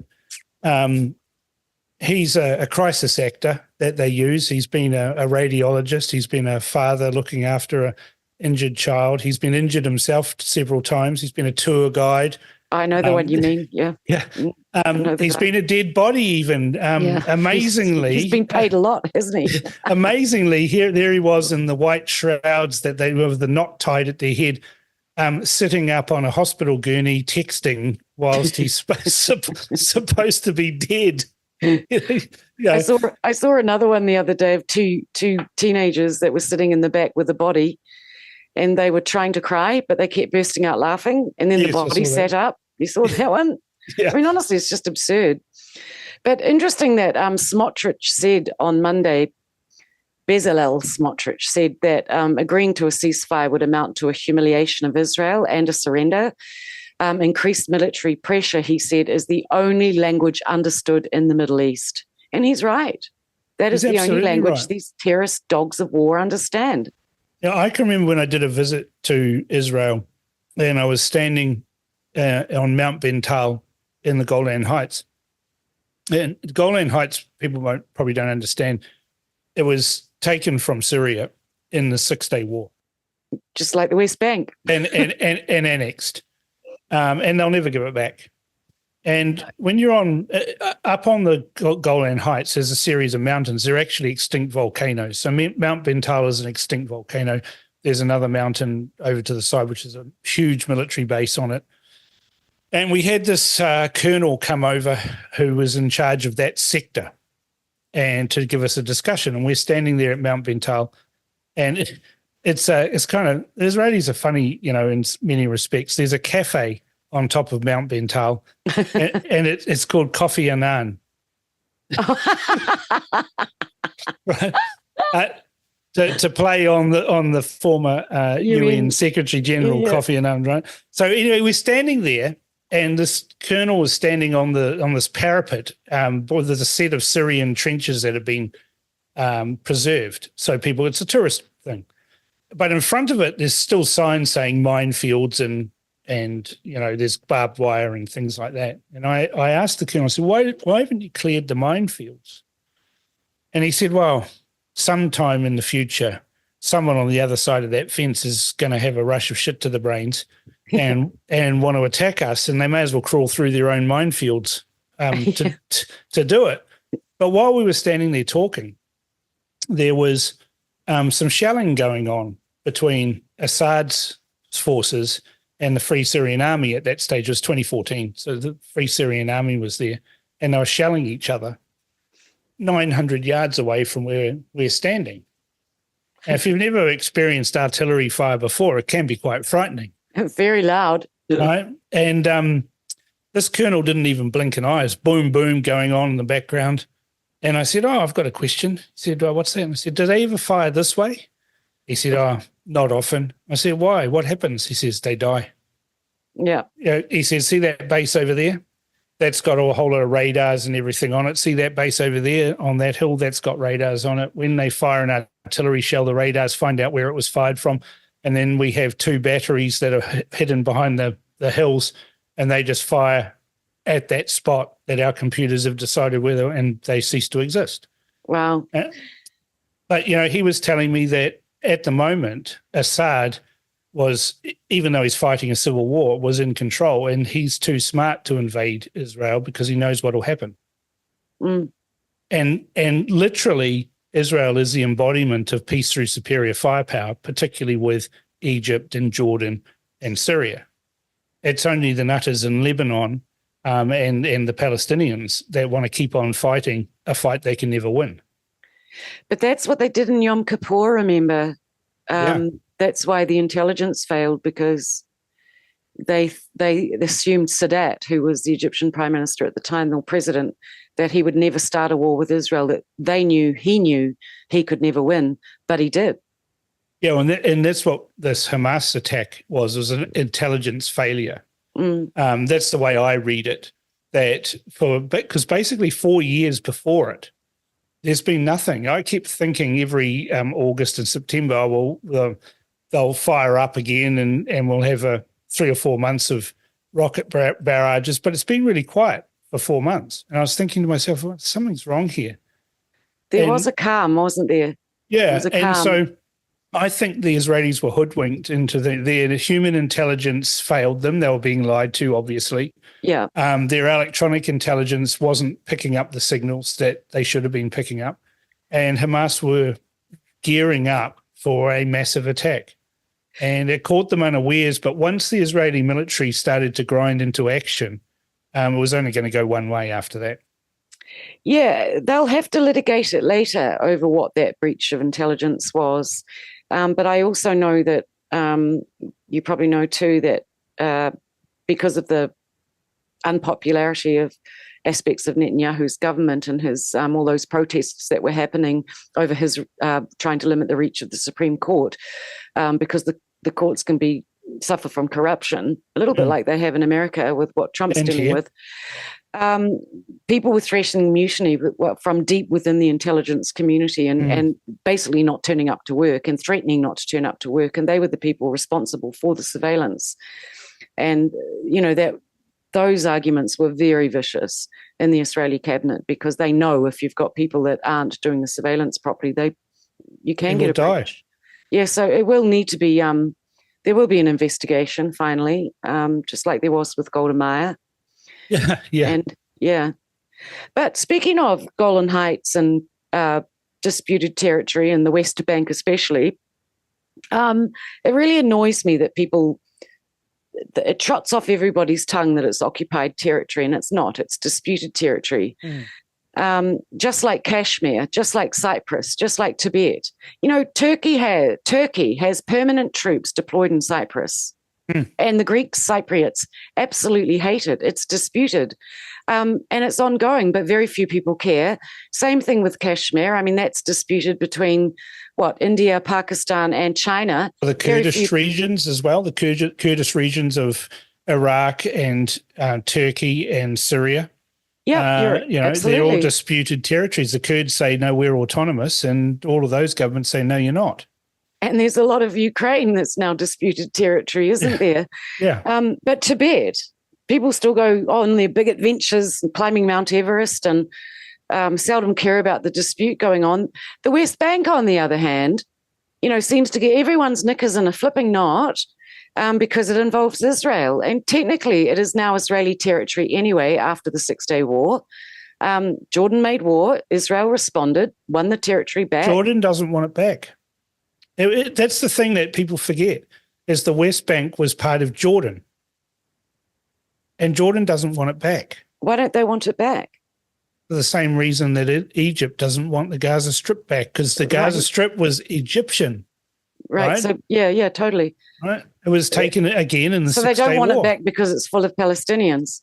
No, this is the thing, right? Nobody complains about the Palestinians in refugee camps in Syria, in Jordan, in Lebanon, in Egypt. Oh, those camps are huge. Right? Yeah. They're huge. They're massive. There are millions of people in them. Nobody says anything about those. No. They don't say to the Jordanians, well, why don't you let the Palestinians out of the camp? The Jordanians don't want them out of the camp. They know what happens. The same with the Egyptians. Everyone talks about Israel having this border and it's an open-air prison and all of this, and they forget that one of the borders of Gaza is with Egypt, and their fence is even bigger than the Israelis' one. Yeah, I know. Right? People have a very lopsided view of the whole thing. But it's all Israel's fault. Never mind that Palestinian people could come and get medical help from Israel. They could come through the border and work every day. Well, that's all ended.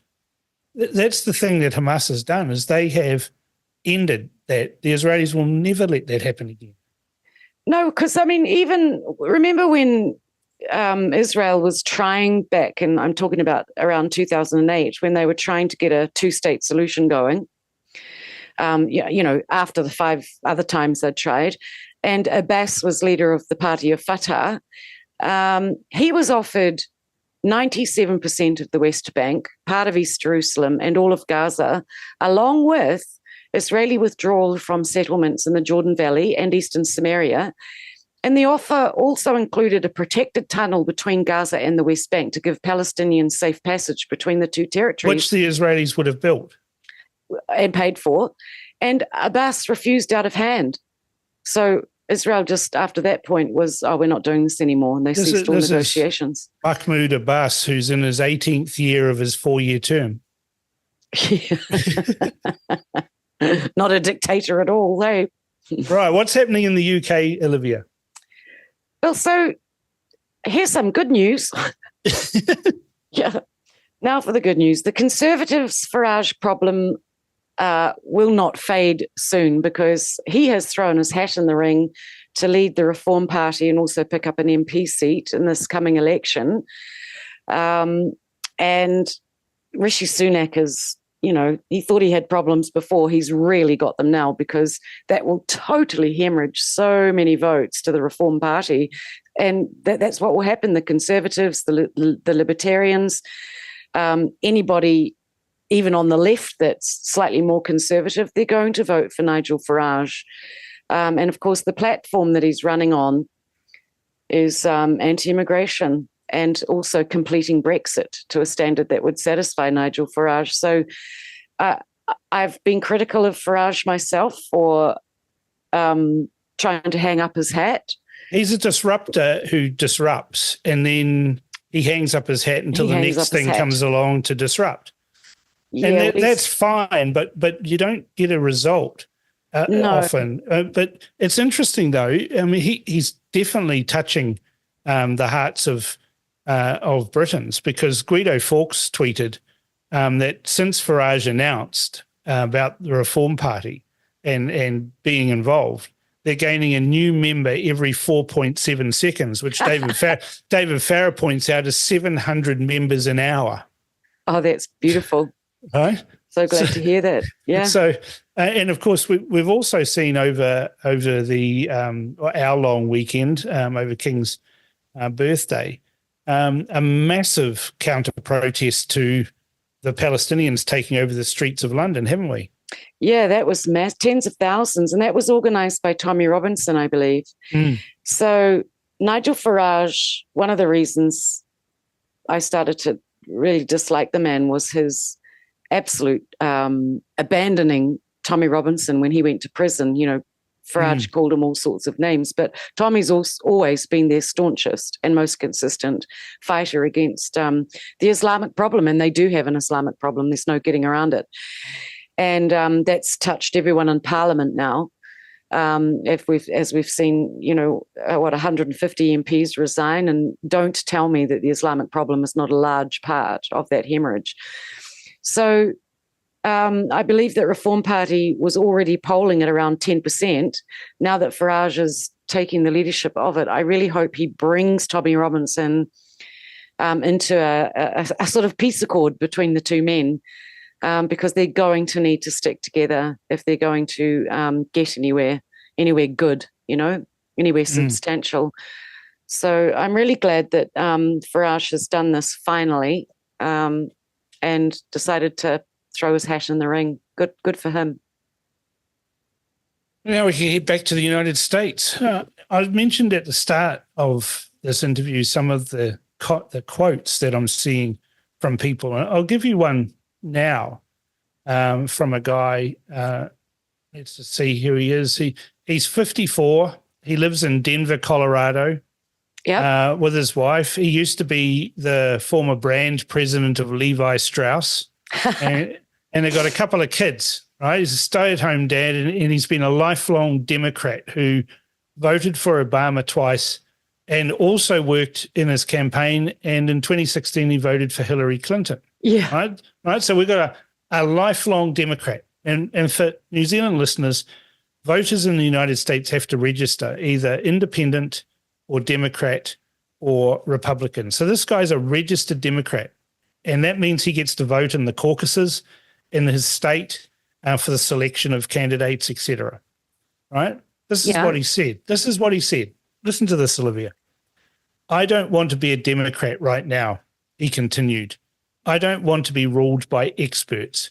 I don't want better experts. I want no experts. Trump Trump is just going to try and break stuff and not listen to anything that anyone tells him to do. And I don't think that's necessarily a long-term solution. That's just what we need right now. Yeah. You think about that. He wants someone who's a toy thrower to throw his toys out of the cot. Yeah, and that's then right. Smash the cot and break the cot so that they can start again. Well, I know the article you're talking about in the Free Press, right? Yeah. And it was very Hardly good. a right-wing or conservative organisation. I mean, it's run by Barry Weiss, for goodness sake. Oh, okay. So, yeah, I read that. And I don't think Trump is going to break things. He's actually going to restore things, but he will take America out of stupid things like the Paris Accords, like the WHO, and maybe call the FBI into account, which is long overdue. So that's not really breaking things. That's, taking them back to an American standard again. It's a sentiment, though, isn't it? People are going to vote for. They're going to vote for Trump, even though they're Democrats, because they don't trust the Democrats anymore. Yeah. I just think every time I go to Twitter, there are so many people that have watched what's happened to Trump who have all said, I voted Obama twice, I voted Hillary Clinton, I voted Biden, and now they're all saying out loud that they're going to vote for Trump. And they're saying it publicly. That's the other thing, Cam. Yeah. Is they're open about it because they're so disgusted at the un-American way in which this whole administration has worked, Biden's administration. And they know it's going to be the end of their country if Trump doesn't get back in. They know that. I've followed Nate Silver for a number of years. He's a polling expert. He started off actually crunching numbers for baseball games in sport. He had a website called 538. He was bought by ESPN to do political coverage as well. Made a huge impact in the election where Mitt Romney was standing for president. Right. Remember it well. I had a bet with Leighton Smith of News Talk ZB at the time, very public bet for a very expensive lunch, and the loser would pay. And I said Mitt Romney wouldn't win, and he said Mitt Romney would win.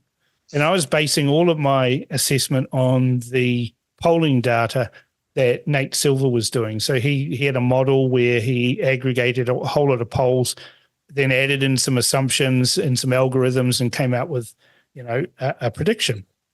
And he was right. And it made him famous then. And, he's been pretty close to these things. And I've been watching what he's saying about what's going on with Trump. And he came out over the weekend and said, this is really hard to predict, but I'm going to give it a go. But I'm going to develop a model that takes into account the public sentiment.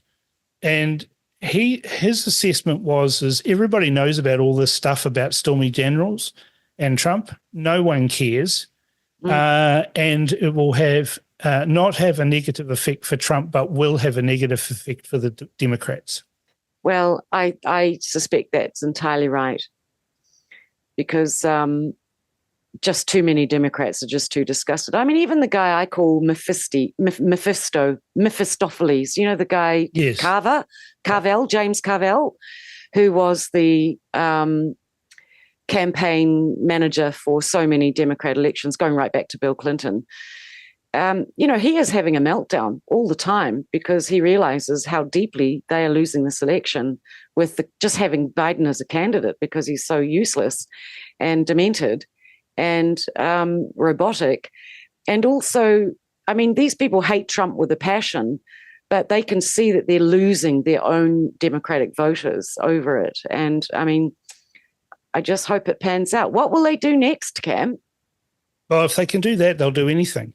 Yeah. I mean, you look at what they have. You don't need to look at what they will do. Just look at what they have done.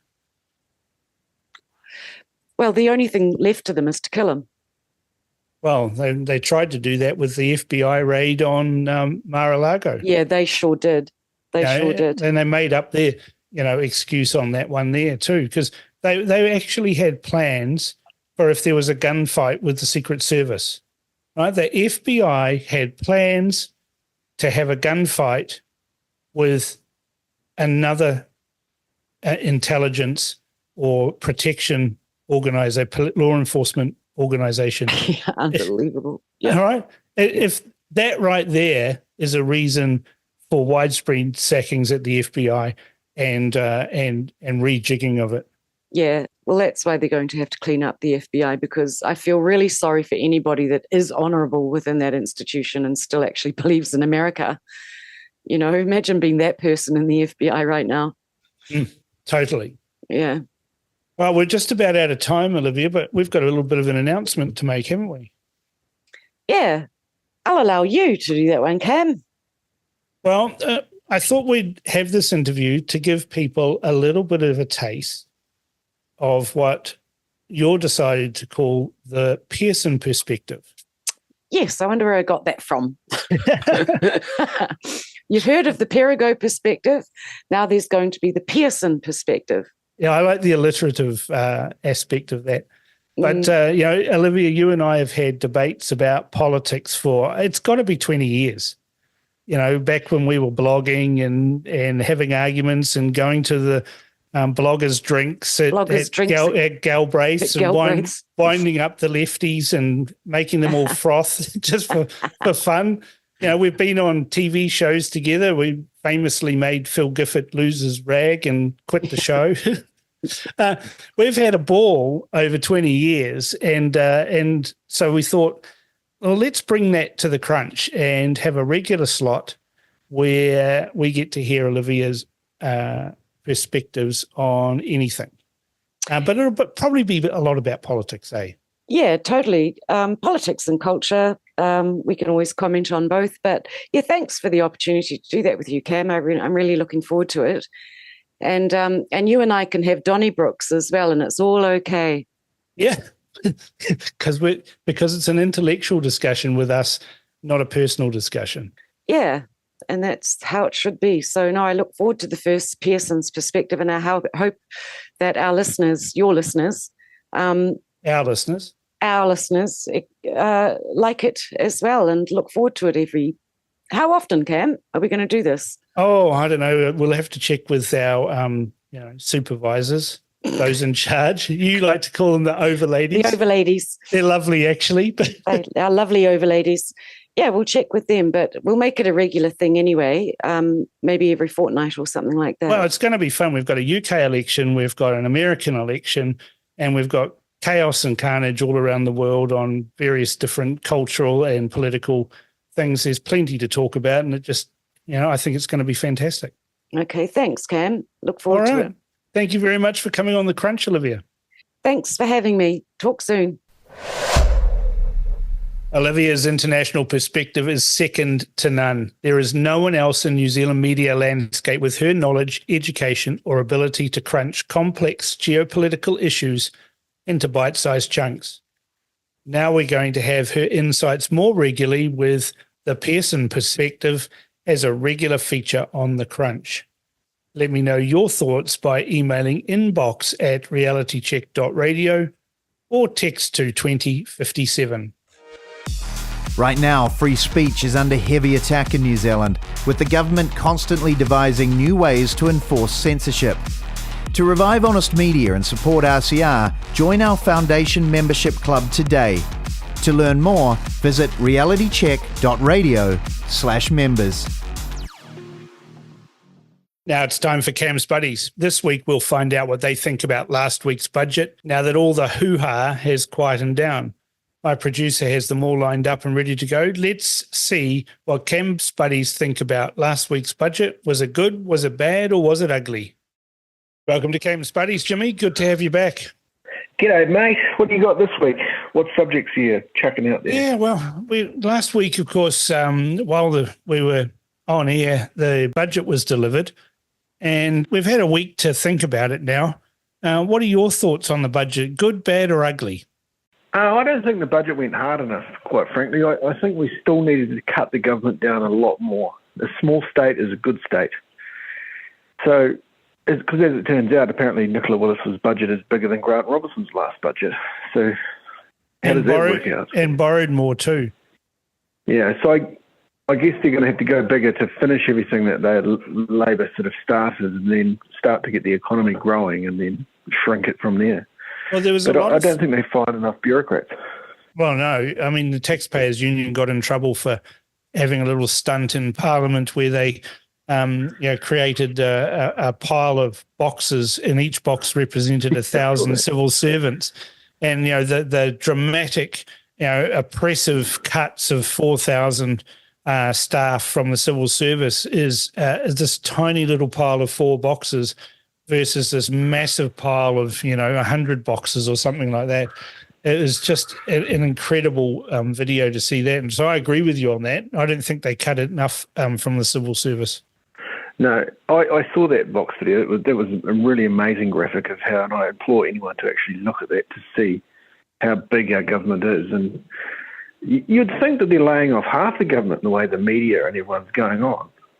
I mean, it's insane. They haven't even chopped the government back to 6 months before the election. The Romans had a term called decimation. It's where the word in the English language comes from. That was when some of the legions had been a bit out of control, been doing some naughty things. The commander would order a decimation of the legion, and they'd have groups of 10 people, and they would draw lots, and if the person got the short straw, so to speak, they were beaten to death by the other 9 members of the group of 10, and it was apparently a way to increase morale in the legions. And I've always maintained that a metaphoric decimation of the civil service would be a good idea, and then once we do that, we then do it again a year later and chop another 10% out of the civil service. Well, as long as it's metaphorical, I completely agree. But we don't want to beat people to death just because they're a civil servant. No. Unless they're the IRD. Oh, no, can't do that either. Half of Wellington is employed. Central Wellington is employed by them, so they just get fired from one department and go to another. Yeah, that's the problem, isn't it? Unless we break up Wellington and change the culture, we've talked about this before, but I just don't see how we can do it. But I heard someone comparing it the other day to the Hunger Games in Wellington. I mean, for God's sake, they're a bunch of drama queens. If drama llamas. Drama llamas, as Alia likes to call them, drama llamas. What about this claim? You hear the media, they're saying, how are you going to pay for the tax cuts? There's this assumption in the media, also in the Labor Party, that tax cuts have to be paid for. I don't know about you, but when I went to school, if you stopped taking money from someone, you didn't have to pay for it. You just stopped taking it. You just let people keep their own money rather than actually taking it from them. But the socialists always like that. Yeah, the socialists think that they know how to spend your money better than you. Yeah.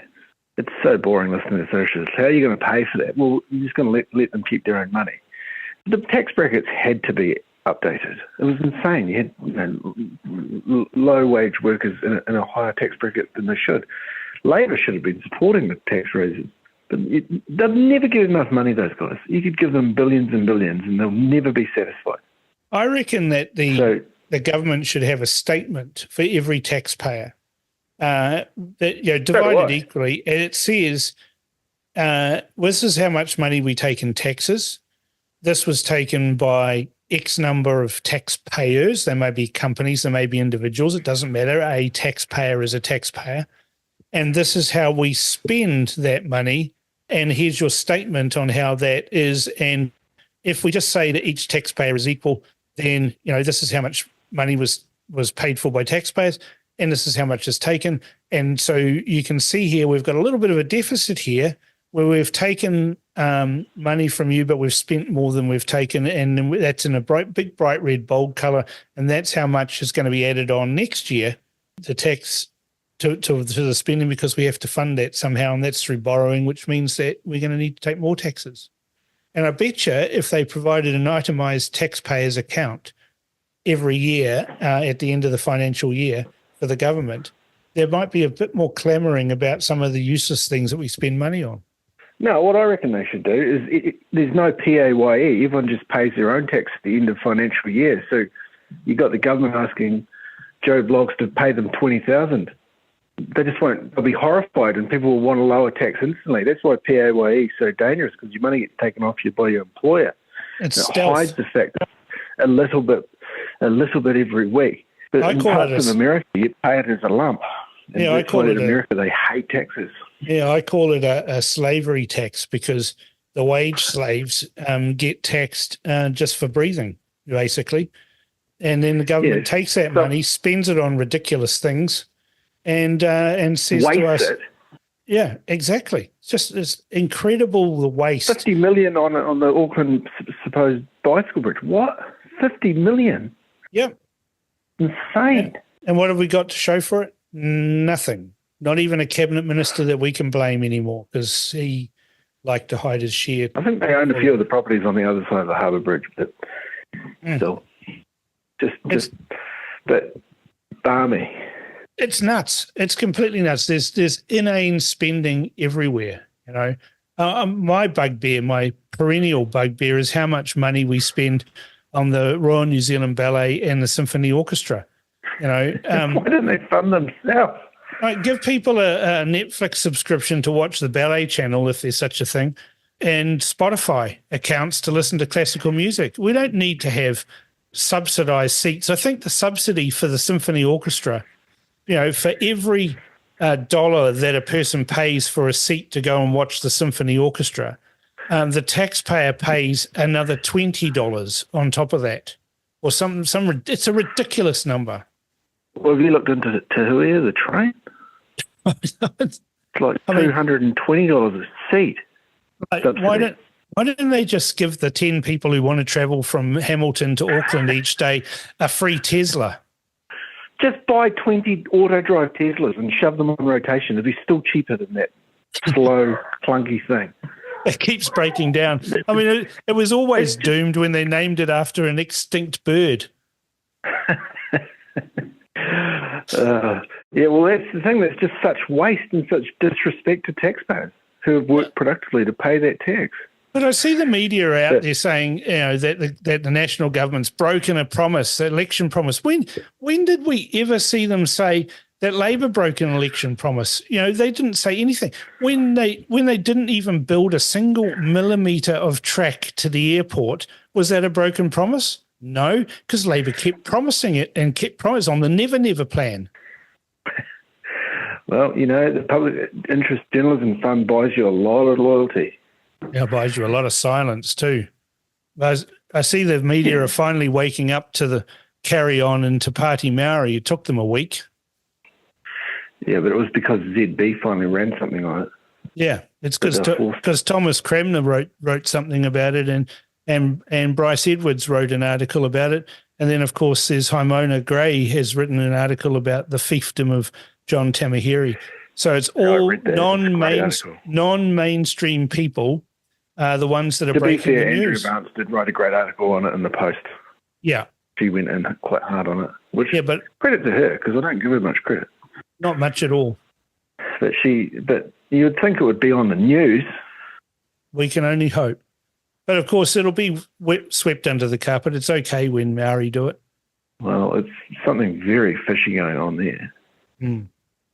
And I hope it gets washed out. But did you see David Seymour's tweet that he wants the media to I did. challenge the media to treat the Māori Party as any other party? Which is so true. It is true. But I also saw David Seymour on a video where he was asked, what are we doing for Maori? And he said, the same as every other New Zealander. That's the budget is for every New Zealander, not just Maori. And I thought that was a brilliant statement that he made on that. Yeah, so anyway, the budget, I thought the budget was good. It was sensible. And I thought that the tax was good, right step in the right direction. But I'd like to see a shrinking of the government, I mean, it's expanded so hugely over the last 6 years. I would have thought taking 40% it back more. Taking it back to 2017, the year 2017, and saying, right, well, anything that was added since then, unless it's absolutely essential, it's gone, and that would have been the end of it. But they didn't have the courage to do that. Well, when you get attacked by the media, why isn't the media helping them celebrate? There might be more more money for the media. You never know. Oh, well, they'll all die. We'll keep going. Yep. So that's it. That's my thoughts on the budget, Cam. It was good, but I'd like to see some more action. But you know me, I'm never satisfied, mate. Never satisfied. Hardcore right-wing ACT voter. You better head off and chuck a baby on the barbecue. Righto. Talk next week, Cam. See you, mate. Welcome to Cam's Buddy Smiles. Good to have you back. Yes, good afternoon. How are you today, Cam? Fantastic, as always. You know, it's show day. I'm always energised on show day. Excellent. Yeah. I mean, I hear we're talking about budget matters. Yes, well, that's what I thought. I just got off the phone from Jimmy. The question I'm posing is, what did you think of the budget? Was it good, bad, or ugly, or some other descriptor that you might like to use? Well, I'd like to call it a good start. Yeah, that's what Jimmy said too, a good start.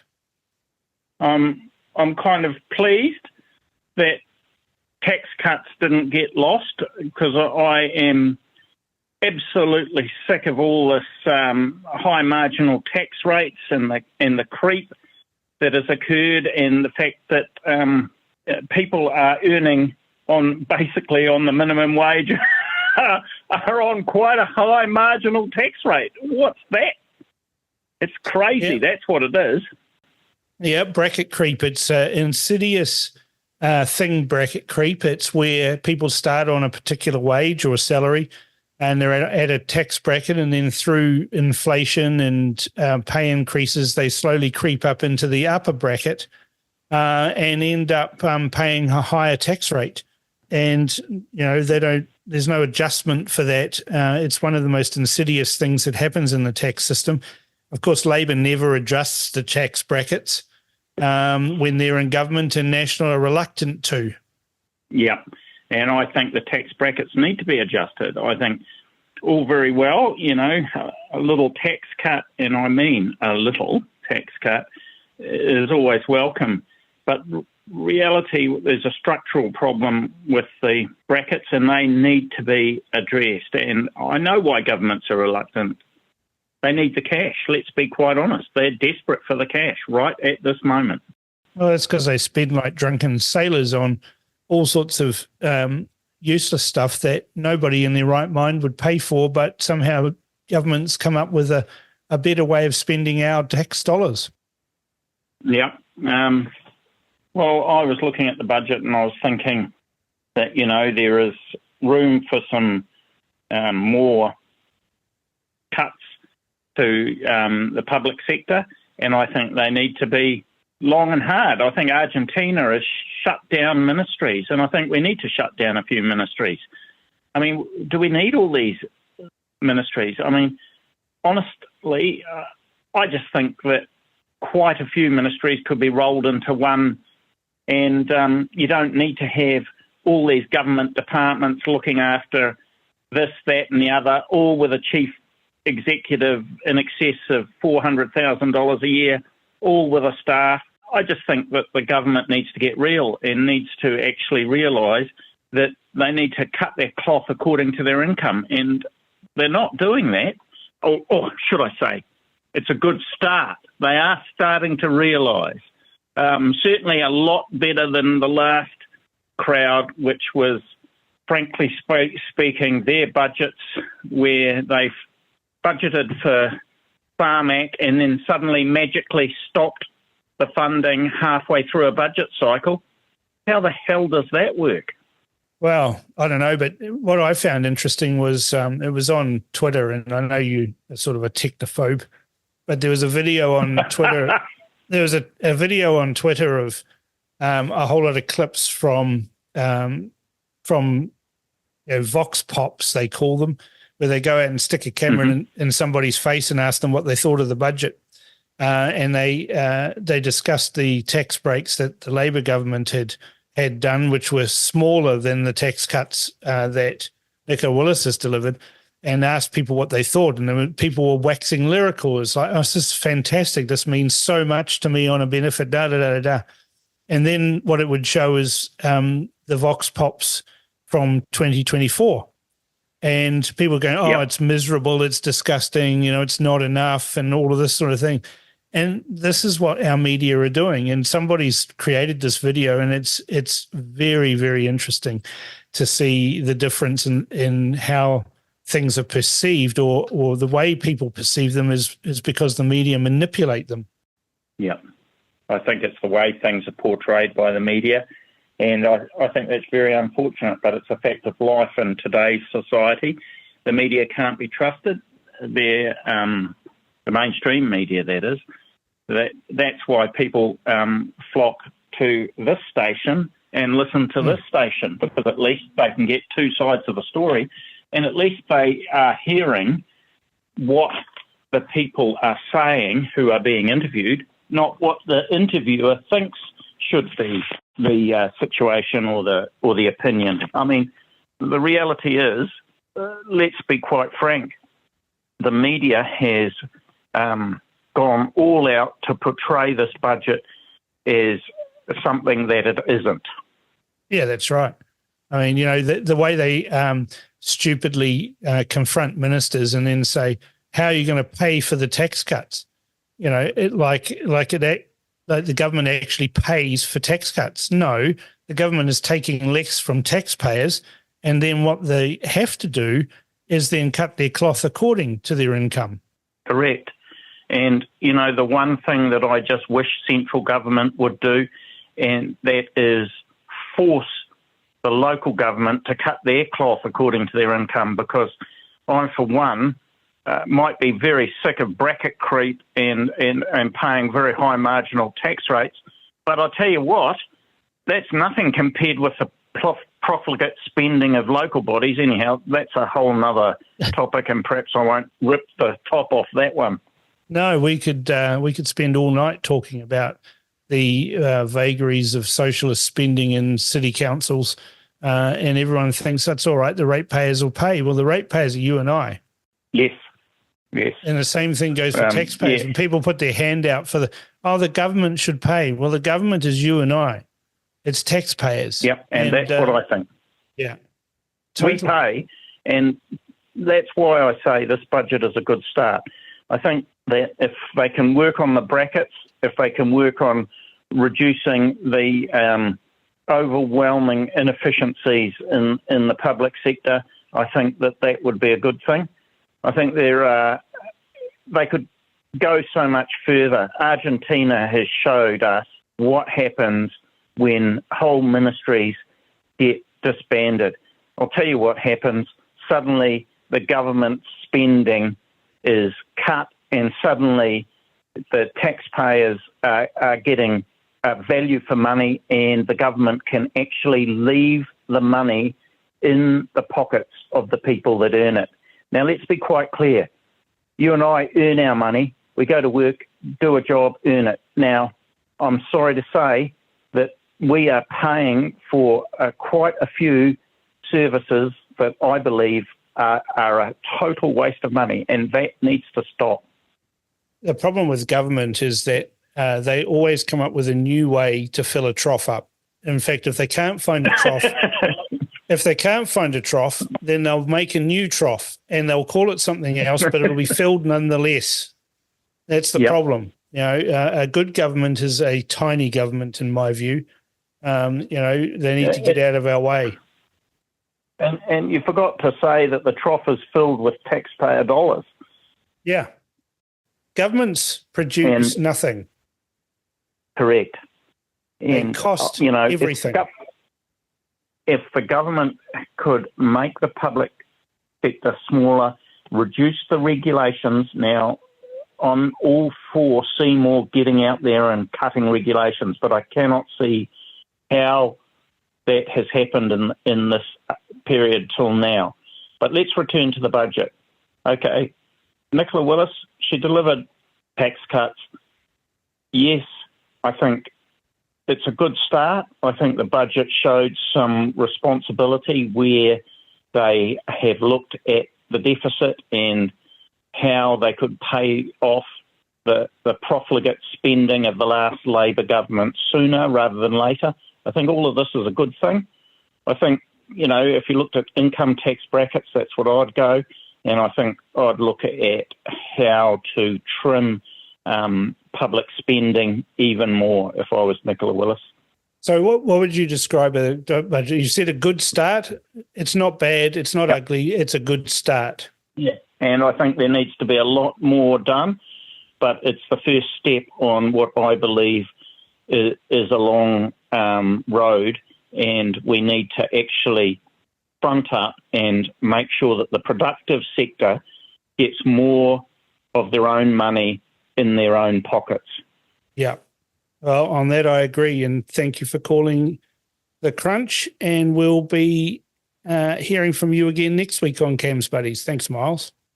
Thank you very much, Cam. Have a good one. We'll catch you later. Okay. Good evening, Lindley. Welcome to Cam's Buddies. Good to have you back. Yeah, hi, Cam. It's great to hear from you again. Wow, yeah, it's becoming really regular now, isn't it? You're a big, very popular with the fans. They love all of your comments. And this week I thought what I thought I'd do is get your comments from your perspective on what you thought of the budget last week. Was it good, was it bad, or ugly, or something else?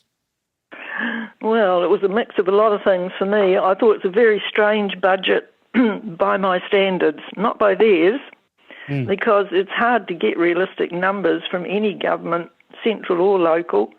They've got a language all of their own to start with. And creative accounting's the name of the game, really, and I'm not qualified to talk on such fiscal fantasies, really. Fiscal fantasies, that's a good one. That's an excellent term. I'm surprised we haven't heard that from a politician at some point. Yes, I'll let you use it, though. Oh, thank you. So what fiscal what fiscal fantasies came to your attention? Fiscal ones? Yes. Well, the first one was the word invest all the way through it. Oh, yes. We're going to invest in this. We're investing $2.9 billion in this.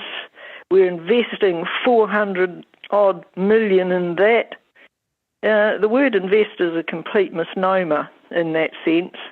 And because normally with an investment, you actually are aiming for a profit. Or a return on your investment.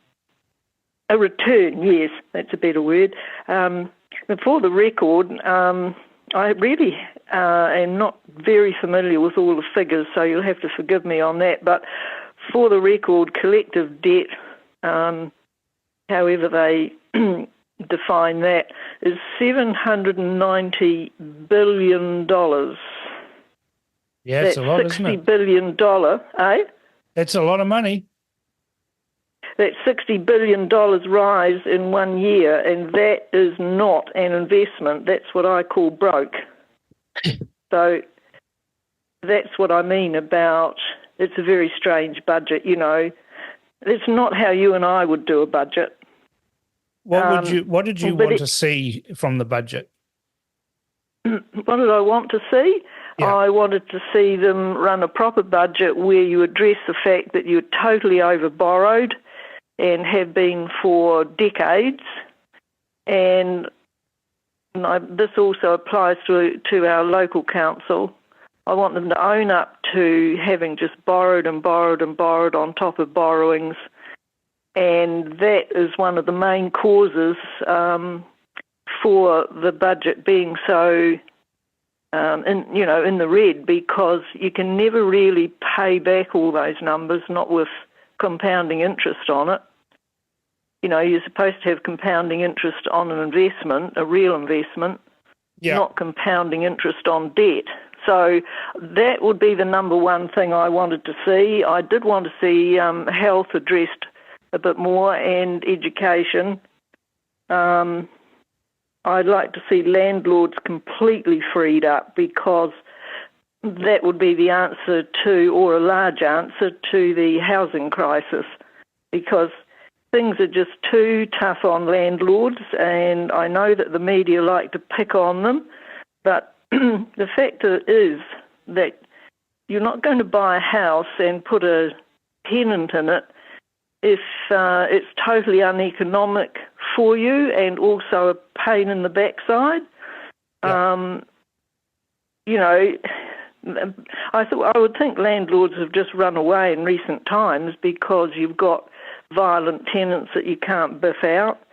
You've got the bright line test, and then, of course, they brought in that interest clause on the mortgages, which was absolutely absurd, but that's gone. So that's good. And the media portrayed that as giving tax cuts to fat cat landlords. Yeah, well, that's how they label them in the media, see. They stir up hate against anybody that makes any money, and they always have. But landlords are a vital service in providing housing for people. That's as I see it. And, some of the housing conditions that they have to meet are totally absurd now. They never stop. And I see that recently the ACC did a survey and they said that there should be handrails throughout the house. So that may be next for the landlords if ACC get their way. I reckon soon they'll have to provide a GPS so tenants can navigate their way around the house. It's totally absurd. You wouldn't want them getting lost from the bedroom to the bathroom, would you? No, you wouldn't. Could be awful, the accidents there, and it could be a slipping hazard as well. That's right. So, it never stops, and, it's too much. It's too tough for landlords, so then they get out of that market, and then they haven't got enough houses. So it's no surprise, is it? What annoys me is the last Labor government passed laws that landlords had to do all of these things, right, which cost thousands and thousands of dollars. I think there must have been some Labor ministers that had shares in heating companies or insulation companies or something. But anyway, that's what they decided to do. But guess who wasn't required to do that, right? The New Zealand's largest landlord weren't required to do that. Kāinga Ora wasn't required to. Is that a fact? It's a fact. They were exempt from doing it for a much longer period than every other private landlord had to. So, yeah. Well, that's just unbelievable. Well, it's not unbelievable. I can hardly believe that. No, that's what governments do. Yeah. They pass laws to impose ideals on them on the population, and they exempt themselves from it. We see it all the time. It's actually almost criminal behaviour what these people do. Oh, I just think it's hopeless. I really do. But the other thing that really annoys me is that the government in the budget, they've become the chief babysitter in New Zealand. And I notice that they're giving $67 million to teach literacy in schools, which is supposed to be taught there anyway.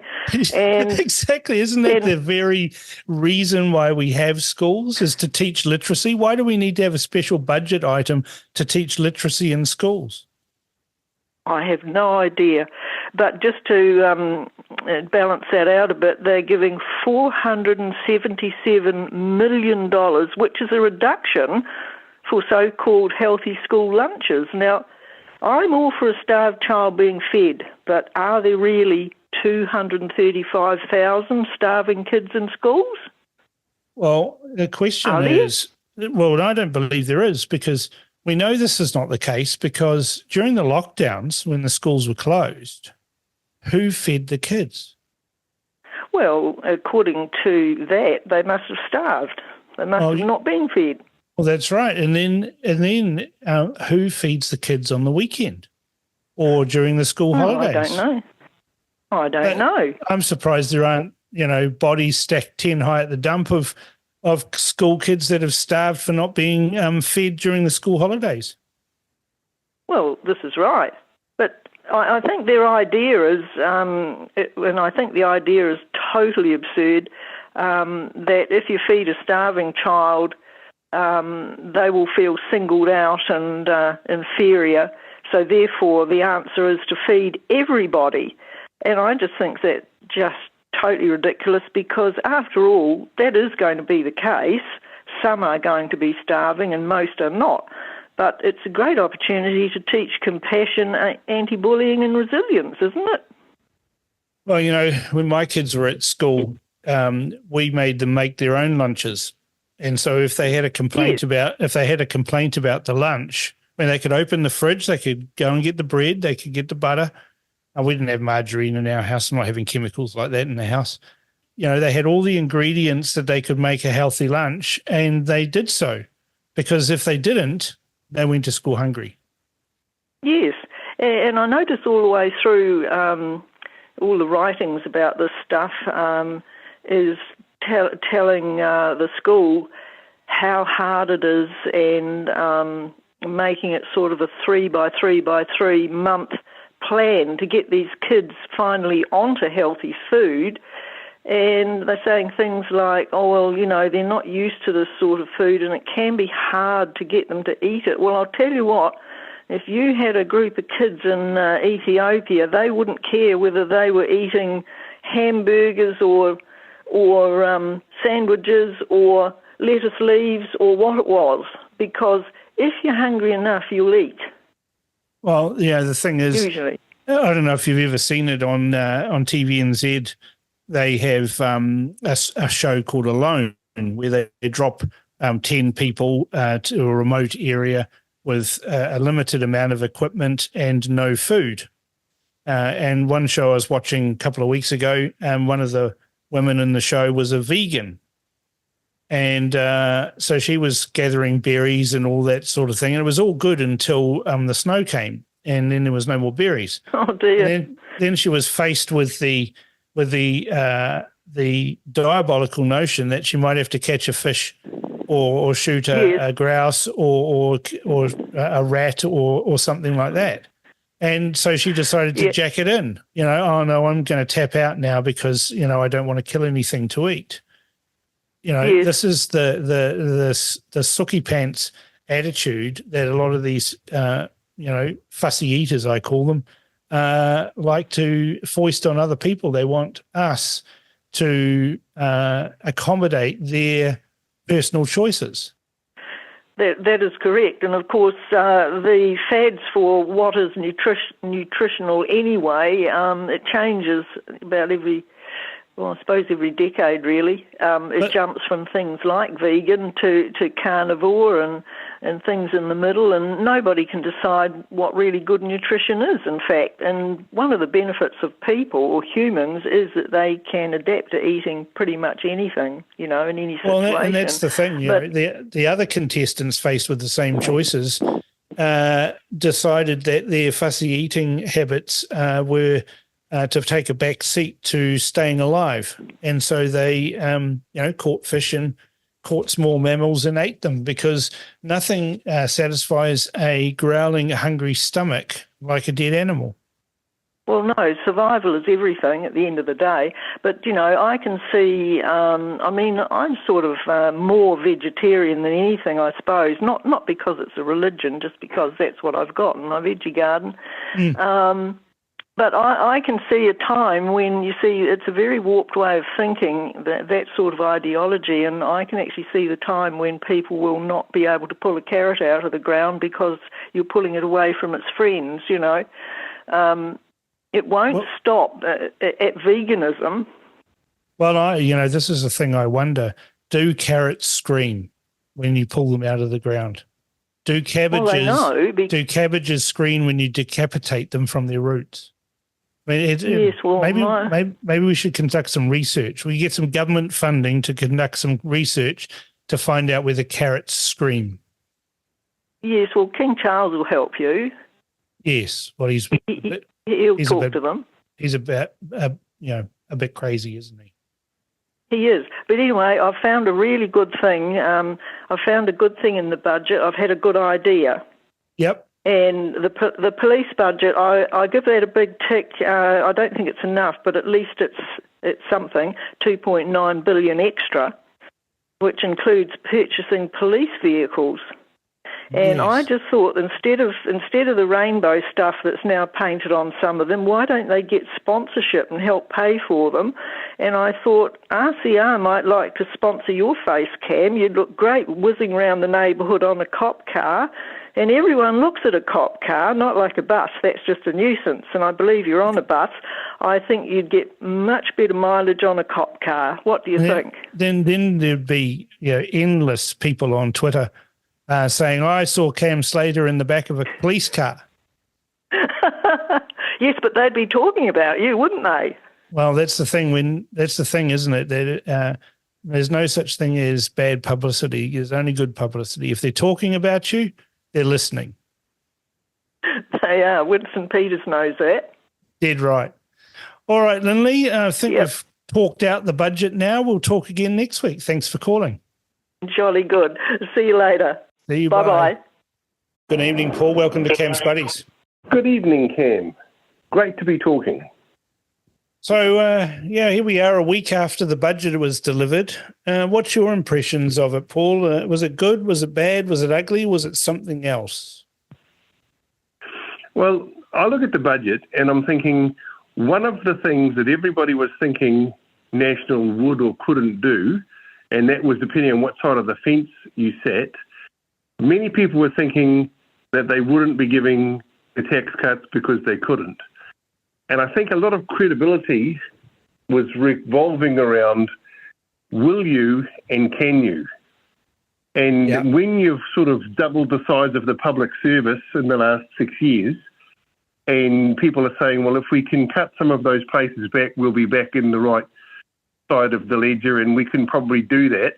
And Nicola Willis says, no, we're going to do that, and it's a definite. And boy, the number of times she said, it's a definite, we're doing it. He put her hat on the line, and so when you're saying I'm doing this, and you throw your hat in the ring, and your reputation's on the line, I was impressed that she did it. Yeah, Jimmy was on earlier, and Miles both said that this was a good start budget. That there's plenty more that needs to be done. Would you agree with that? 100%. Now, the things that I think are good is when you say we're going to do this as a bottom line, and then you do, that's your bottom line, and it's been done.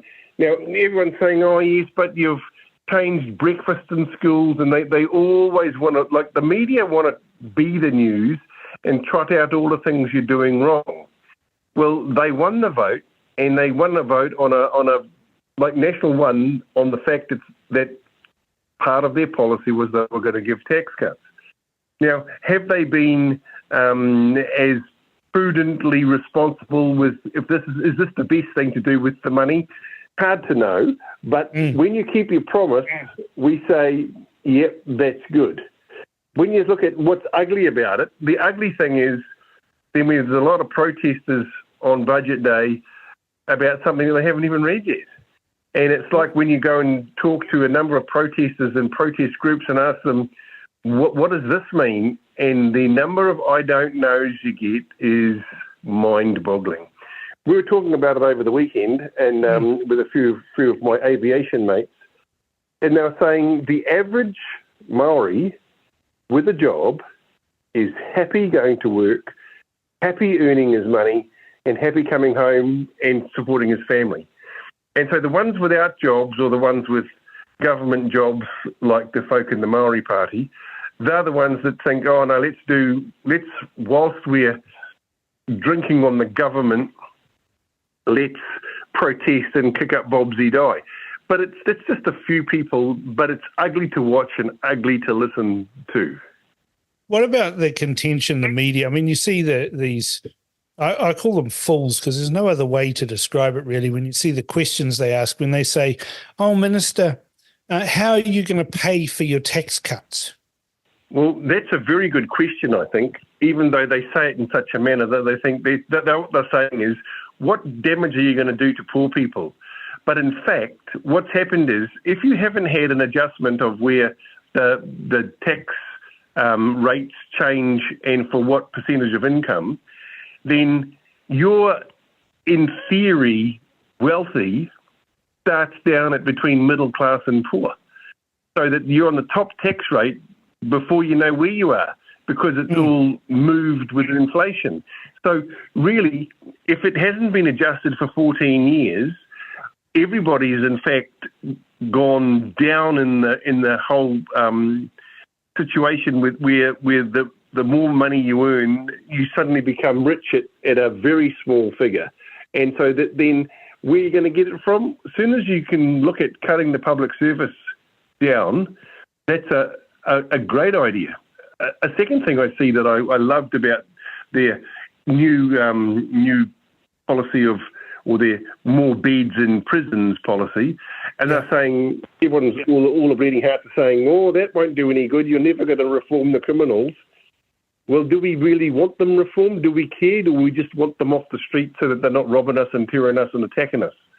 And I'm just thinking... I think most people want them off the street, not in my street, not next door to me, not anywhere in public. Lock them up, and we don't care what happens. I think you'll find most citizens who are going about their normal... I mean, and it's quite tough out there. Most citizens going about the normal run of life, what they're thinking is, I don't like being stolen from. I don't like being threatened. I don't like to have people coming and assaulting me. I don't like people attacking me in any form. And so if those people that do that, like the people that break into dairies, I would suggest to you there's less than 100 people that do all the ram raids in the whole country. So if you've got those 100 people off the streets, there won't be another 100 to take their place. Ram raids will cease. Well, that's right. If you take them off the street, I mean, people say, prison's a way that they can get trained. Well, by the time they get to prison, they've committed hundreds of crimes. And I do like the 3 strikes rule where, if you haven't learned after one effort or a second effort, then lock them up and throw away the key. They're not learning. We don't need them in society. We don't need them to do this sort of crime amongst the rest of the population when they're just trying to have a nice time. We're all just trying to get on.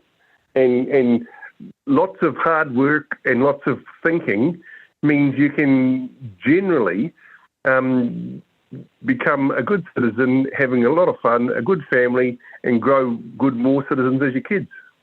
Well, that's exactly right. I mean, I think the corrections budget, though, is way too high. I'm sure we could run it for a whole lot less. We could outsource it to, I don't know, India or something like that. I believe that we are such a humane place. Having a nice effort is good. And if people want to stay there because it's so nice, but they're not bothering me, I'm okay with that too. And the fact that it costs $100,000 or something per prisoner, I'm certain we could do it for 80. And then I'm certain once we were doing it for 80, we could do it for 60. And so I hear you that there's a whole lot of ways. I mean, I don't think it costs $80,000 to be a prisoner in Fiji. I don't think it costs $80,000 to be a prisoner in any of these other countries. And so we've got quite a luxurious prison system. But again, you were talking last week about in Fiji, the prison system was such that if your family don't bring you food, you don't eat. Well, I think that, then when the burden for being in jail falls on your family, maybe they're more inclined not to encourage you to be in a life of crime where this occurs. And again, it all comes down to good fathers at home make the difference. And I think also we're missing a trick here. We keep hearing about global boiling, right, and the planet's warming. Why do we need to have heated prisons then? Surely if it's getting warmer, we could just go to tents. I mean, if it's good enough for the army to sleep in tents, well, it should be good enough for prisoners. I hear you. I think we can't quite get there just yet at small steps. But I think what we can do is say to the folk, if you commit crimes, you're going to jail. And not all the soft targets. Like if you talk to, like I had a vehicle stolen just recently and the police said to us, we've got fingerprints off the guy that we know did it, but we can't prove that he didn't steal it and he wasn't just picked up by someone else. And so as such, the case is going nowhere. So clearly they got away with it. And it's a bit annoying. And so my insurance has to pay out to repair the car back to the stand that it was. And so we all lose, and the criminals, because they don't have enough evidence because they set the bar too high, means that they get away with it. I had some tiny houses stolen recently, and when they were stolen, I told the police where they were. We knew where they were. Between yourself and Miles and a few others, we detected where they were. We found it all out. We give it to the police. And what do the police do? Say, we'll look into it, we'll get a warrant. A month later, they go and execute the search warrant, and one of them is gone, and we don't know where it is, and that's how sad, too bad. When we knew where it was and we'd seen it when we went and spoke to the police. So they're either so overworked that they can't get to the cases, hence they let the cases go cold so that there's more work per case. But you think, if I can tell you who stole it, where it was stolen from, where it is now, I've done all the detective work, all you've got to do is go there and execute a search warrant, and it takes you a month. Eventually, we all lose faith. We lose faith, and then we start doing things ourselves because A, it's more effective, and B, we get results. Exactly. But the crime still occurs because nobody has recorded it, because there's no point telling the police other than for insurance purposes. And so they think that the crime situation's under control, when in actual fact what we've got is people doing things for themselves because they can't rely on the very expensive police force that we've got, who don't seem to be able to lock up criminals. Yeah, and with Labor we've got the least incarcerated number for some while, when they had the tag and release system, and no matter what you do, we don't want anybody to be doing something that will get them arrested and cause jail time. The only people they want to send to jail are soft targets so that they can make a lesson to the, who is it? White males. Yes. Middle-aged, probably. Probably. All right, Paul, I've got to go to the next call. Thank you very much for calling in to Cam's Buddies, and we'll talk again next week. Okay, bye for now. See you. Good evening, Jack. Welcome to Cam's Buddies. G'day, Cam. So we've had a week to think about the budget. What are your thoughts? Good, bad, ugly, indifferent? Any other adjective you'd like to describe the budget with? You recall before the election asking your buddies to come up with a list of people that they would have doing this. Yep. You may recall that. I do. I didn't give her much credit. Everything I said then, I haven't changed a bit. She's out of the depth. I mean, I don't know, Don Brash must be looking at her and thinking, oh my God, what have we got here? You know, until, I hate to say this, but until we get a capital gains tax in this country, wash your mouth out. Wash your mouth out. I know, but unfortunately it's required, because I can't name one single colleague of mine that's ever made any money that hasn't been made via transactions on house sales. They've never made it through their businesses. It's always been on property. And I tell you what, until we sort that out, this country's not going to go ahead. Yeah, the trouble with capital gains taxes, if it was such a grand idea, it would work, right? But it doesn't work anywhere in the world. It doesn't work in Australia. It doesn't work. It doesn't work in Australia. Oh, I've experienced it in Australia when I lived in Australia. There's so many ways to get around it. It's not funny. The capital gains tax sounds like a grand idea until you try and put it into practice. Most people in New Zealand own one house. It's their family home, and that would be exempt. And so you're now dealing with maybe 1,000 people in New Zealand who trade properties. They'll find a way around it. They always do. The thing is that people who are wealthy, who do these sorts of things, are smarter than any politician and smarter than any civil servant. So it'll never work. The easiest way to do taxation is exactly what we've got, which is GST on everything. Yep, well, that's the other thing you could do. Yeah. But, then we get wrongful politicians who want to have exemptions for things. In GST. Oh, we've got to exempt cauliflower, and we've got to exempt raw chicken, not cooked chicken. It just becomes farcical. Yes.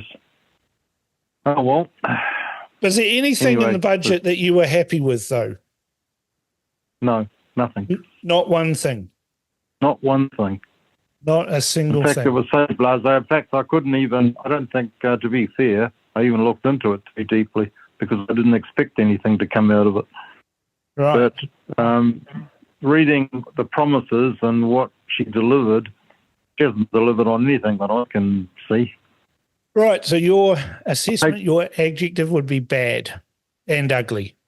Well, bring back Don Brash or one of his cohorts. Well, not Adrian Orr, that's for sure. No. He doesn't seem to have a clue. He'd be better than Nicola Willis, I think. That's marginal call. Maybe we can have a call about that one. All right, Jack, sure. I'll let you go to Sorry dinner. to be. You don't need to Sorry apologise. to be so cynical, but that's the way it is. Well, you've been around for a long time, and you're entitled to be cynical. Yep. Okay.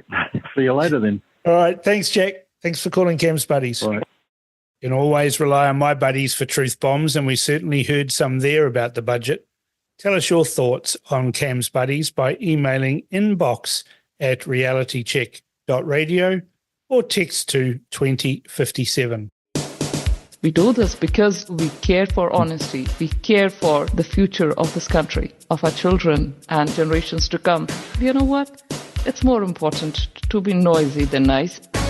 Rate bills in Southland this year talking 20% rate increases on 20% a couple of years ago. It's out of control. The redistribution machine is completely destroying the energy of productive people.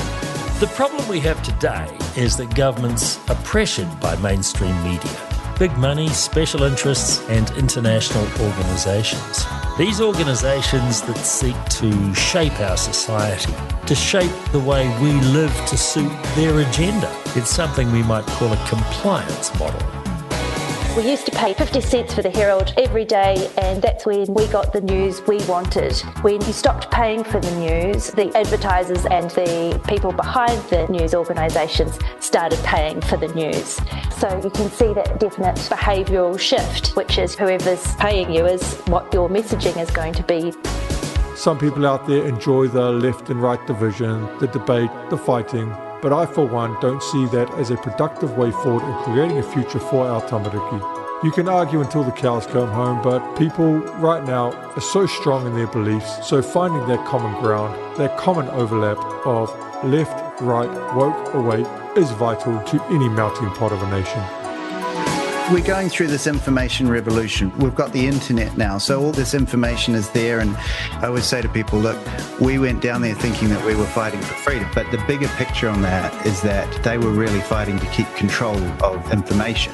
You know, that's what it's actually about. These controllers of information are losing control because information's become like water now. You know, you block it here, it'll pop up somewhere else. They keep telling us that democracy is dying because of the media companies. But you know, they've sat there smugly telling us how to live our lives for as far as I can remember, thinking they're the smartest people in the room, but they didn't see this coming. Time for the whale bag. Some general feedback to start with from Simon. Hey, I haven't always agreed with Cam's views, but love the honesty of debate and differences of opinions. You guys just blow the opposition legacy away. I love Cam's sense of humour and straightforward, quick, no-holds-back conversations with all sorts of different types of people.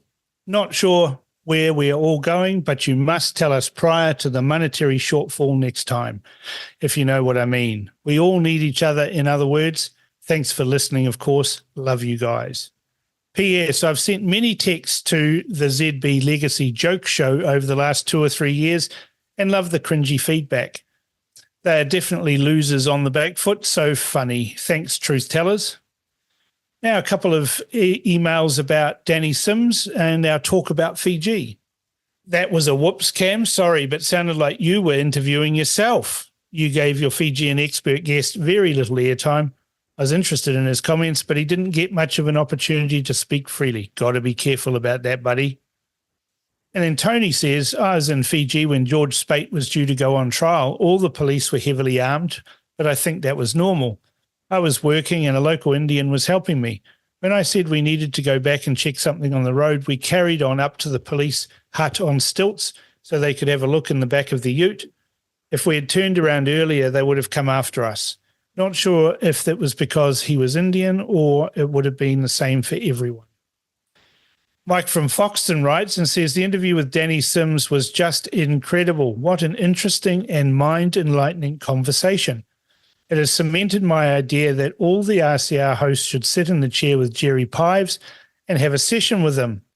I'd listen to those all day long. I also think that you could do a bit of a historical blurb on Fijian political history.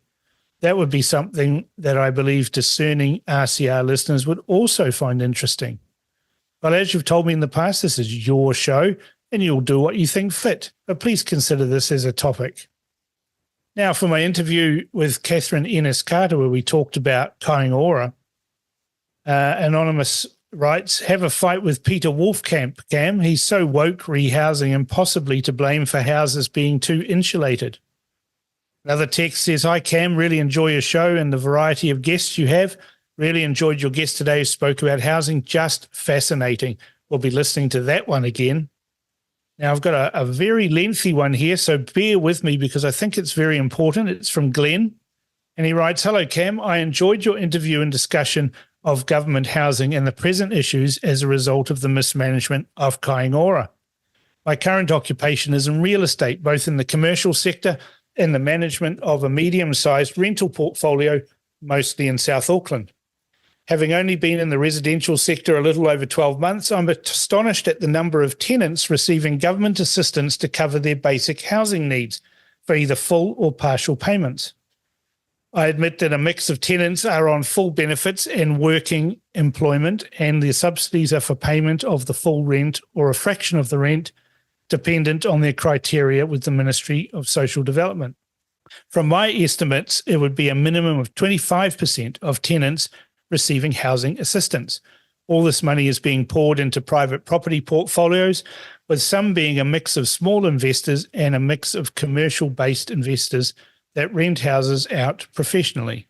In my opinion, this is commercially unsustainable, and when I hear $2 billion is given out in housing subsidies, this is unsustainable long-term.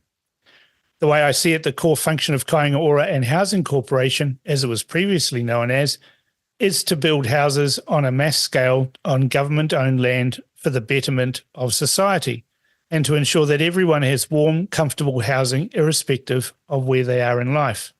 By providing basic housing means that you rid many social problems such as truancy in schools, drug abuse, and greatly improve outcomes in health and well-being. Housing is a key function of the economic ecosystem. Given my above statements, taking into consideration the reduction in building consents in the private sector, it would be a fantastic time for the government to take action and step up building activity in the state housing sector. Where I live, I see some good achievements in Kaingaora making progress, although I do hear of some cases of corruption within the organisation. As hard as it may be for the current government to balance the books, they'd be wise to invest considerable capital in the long term to build new housing, irrespective if financially it does not stack up. Certainly, in my opinion, building of housing should not be at the call of viability, as they are instructed to build housing for a social need. Building now, even if it does not stack up financially, will be a far better decision than the current annual spending on housing assistance. Just think about how many houses $2 billion would pay for. Once enough state housing is provided, then long-term the government can gradually remove the current $2 billion work of housing assistance, and likely this will forever grow. I hate to say it, but I feel removal of policy overnight for rent assistance will drastically reduce rents, which are artificially high as a result. Notably, this will spread to sale prices, and with the current market capitalizations of sub 4%, it will mean residential property investing in weighting to other asset classes will then be repriced to an appropriate percentage figure more in line with commercial real estate asset classes. Banks will then need to take into consideration the higher likelihood of rent arrears not being picked up by the state and of the incomes that one can pay for market rent on a weekly basis, and the resulting in the amount of capital that banks will be prepared to lend as an acceptance of risk. This will flow through to land costs and hopefully build costs. I have doubts that the current government will have the balls to make drastic reform for the long-term benefit of the taxpayer. Therefore, I'm picking bets on the next Labour government to take action. I will leave those thoughts with you. Thank you once again for great journalism. And Mike from Foxton comments, "Hi Cam, what a great guest you picked this week. Catherine is one of my favourite go-to people for knowledge on government workings. Her background is in government admin and is second to none. The other great thing she has that nobody else has is a wealth of experience, not only here, but overseas as well.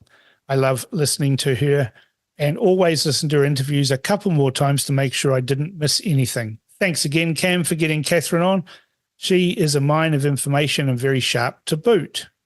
And then Mike follows up with a further message, "Just listening to you and Catherine again, and I think I found a mistake by you both. Housing New Zealand had a name change to a couple of Maori words that mean nothing to me, and you both missed the point of that. Once you do that, everything becomes right and good. You should not challenge anything with a Maori name because the problem has now been fixed. You two are very clever, so please get with the program as I have. This is very important so we can become more compliant. Oops, I'm sorry. I mean inclusive and diverse." Love you, Mike. Now on Cam's buddies on their opinion of Te Pāti Maori strike and protests in opposition to the budget. Ruth writes, says, "I've often wondered if the Maori Party get their inspiration for their daily wardrobe from the paintings by C.F. Goldie. If this is the case, the irony is, of course, that Goldie was Pākehā, the dreaded evil colonising white man. Keep up the good fight."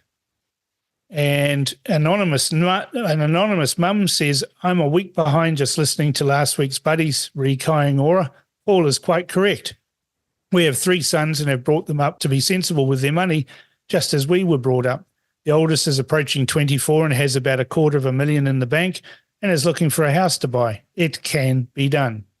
Tony writes from South Kaipara, "Hi Cam, I'm sure there is awareness of the strategies being used, but I found it scary to have read the below article, then see an article where Te Pāti Maori called for giving the Waitangi Tribunal more teeth.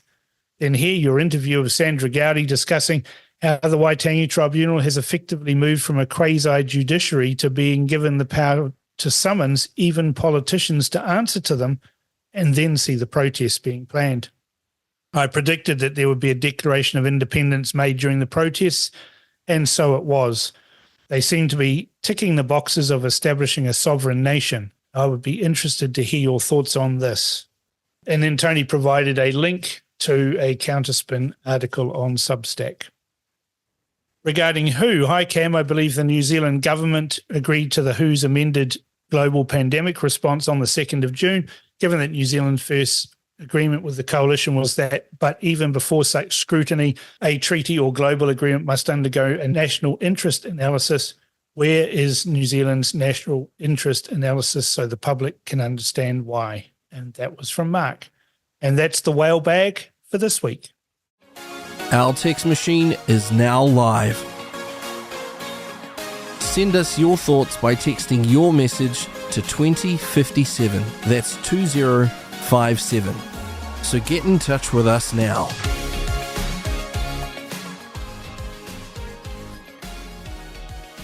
That's it for The Crunch this week. Catherine Ennis-Carter has been on Paul Brennan's show, and she heard me on the panel 2 weeks ago and emailed about housing and the expansion of the Maori Renaissance in the state sector. Last week covered housing, and this week we tackled the expansion of the so-called Maori Renaissance in the public service, which of course has led to the reinvention of tribalism and indoctrination and institutionalization. I'm really looking forward to the Pearson perspective from Olivia. Her international political reckons are second to none. It'll be right here on The Crunch. Stay tuned and we'll let you know the schedule. And this is why it is that Reality Check Radio exists, so we can share all these interesting characters and personalities with you and have difficult discussions and not dodge or shy away from them. You can keep up with all my shows and indeed all our shows by using the RCR app. You can even use the app to stream live. A big thanks to the team that helped put together this show and make it all work. It's been a real pleasure having you all back this week. I'm loving all your feedback and really enjoying talking to so many people, sharing their thoughts on politics, life, and everything in between. So a big shout out to all of you and thank you for listening. and having faith in me as we continue to explore this beautiful game of politics. Don't forget to email suggestions to inbox@realitycheck.radio for people for me to interview, and let's make this show the best political show in New Zealand. Stay tuned for a repeat of Rodney Hyde's Real Talk coming up next, followed by a replay of Truth Speaker with Tobias Tahi. Looking forward to having you join me again next week for The Crunch with Cam Slater.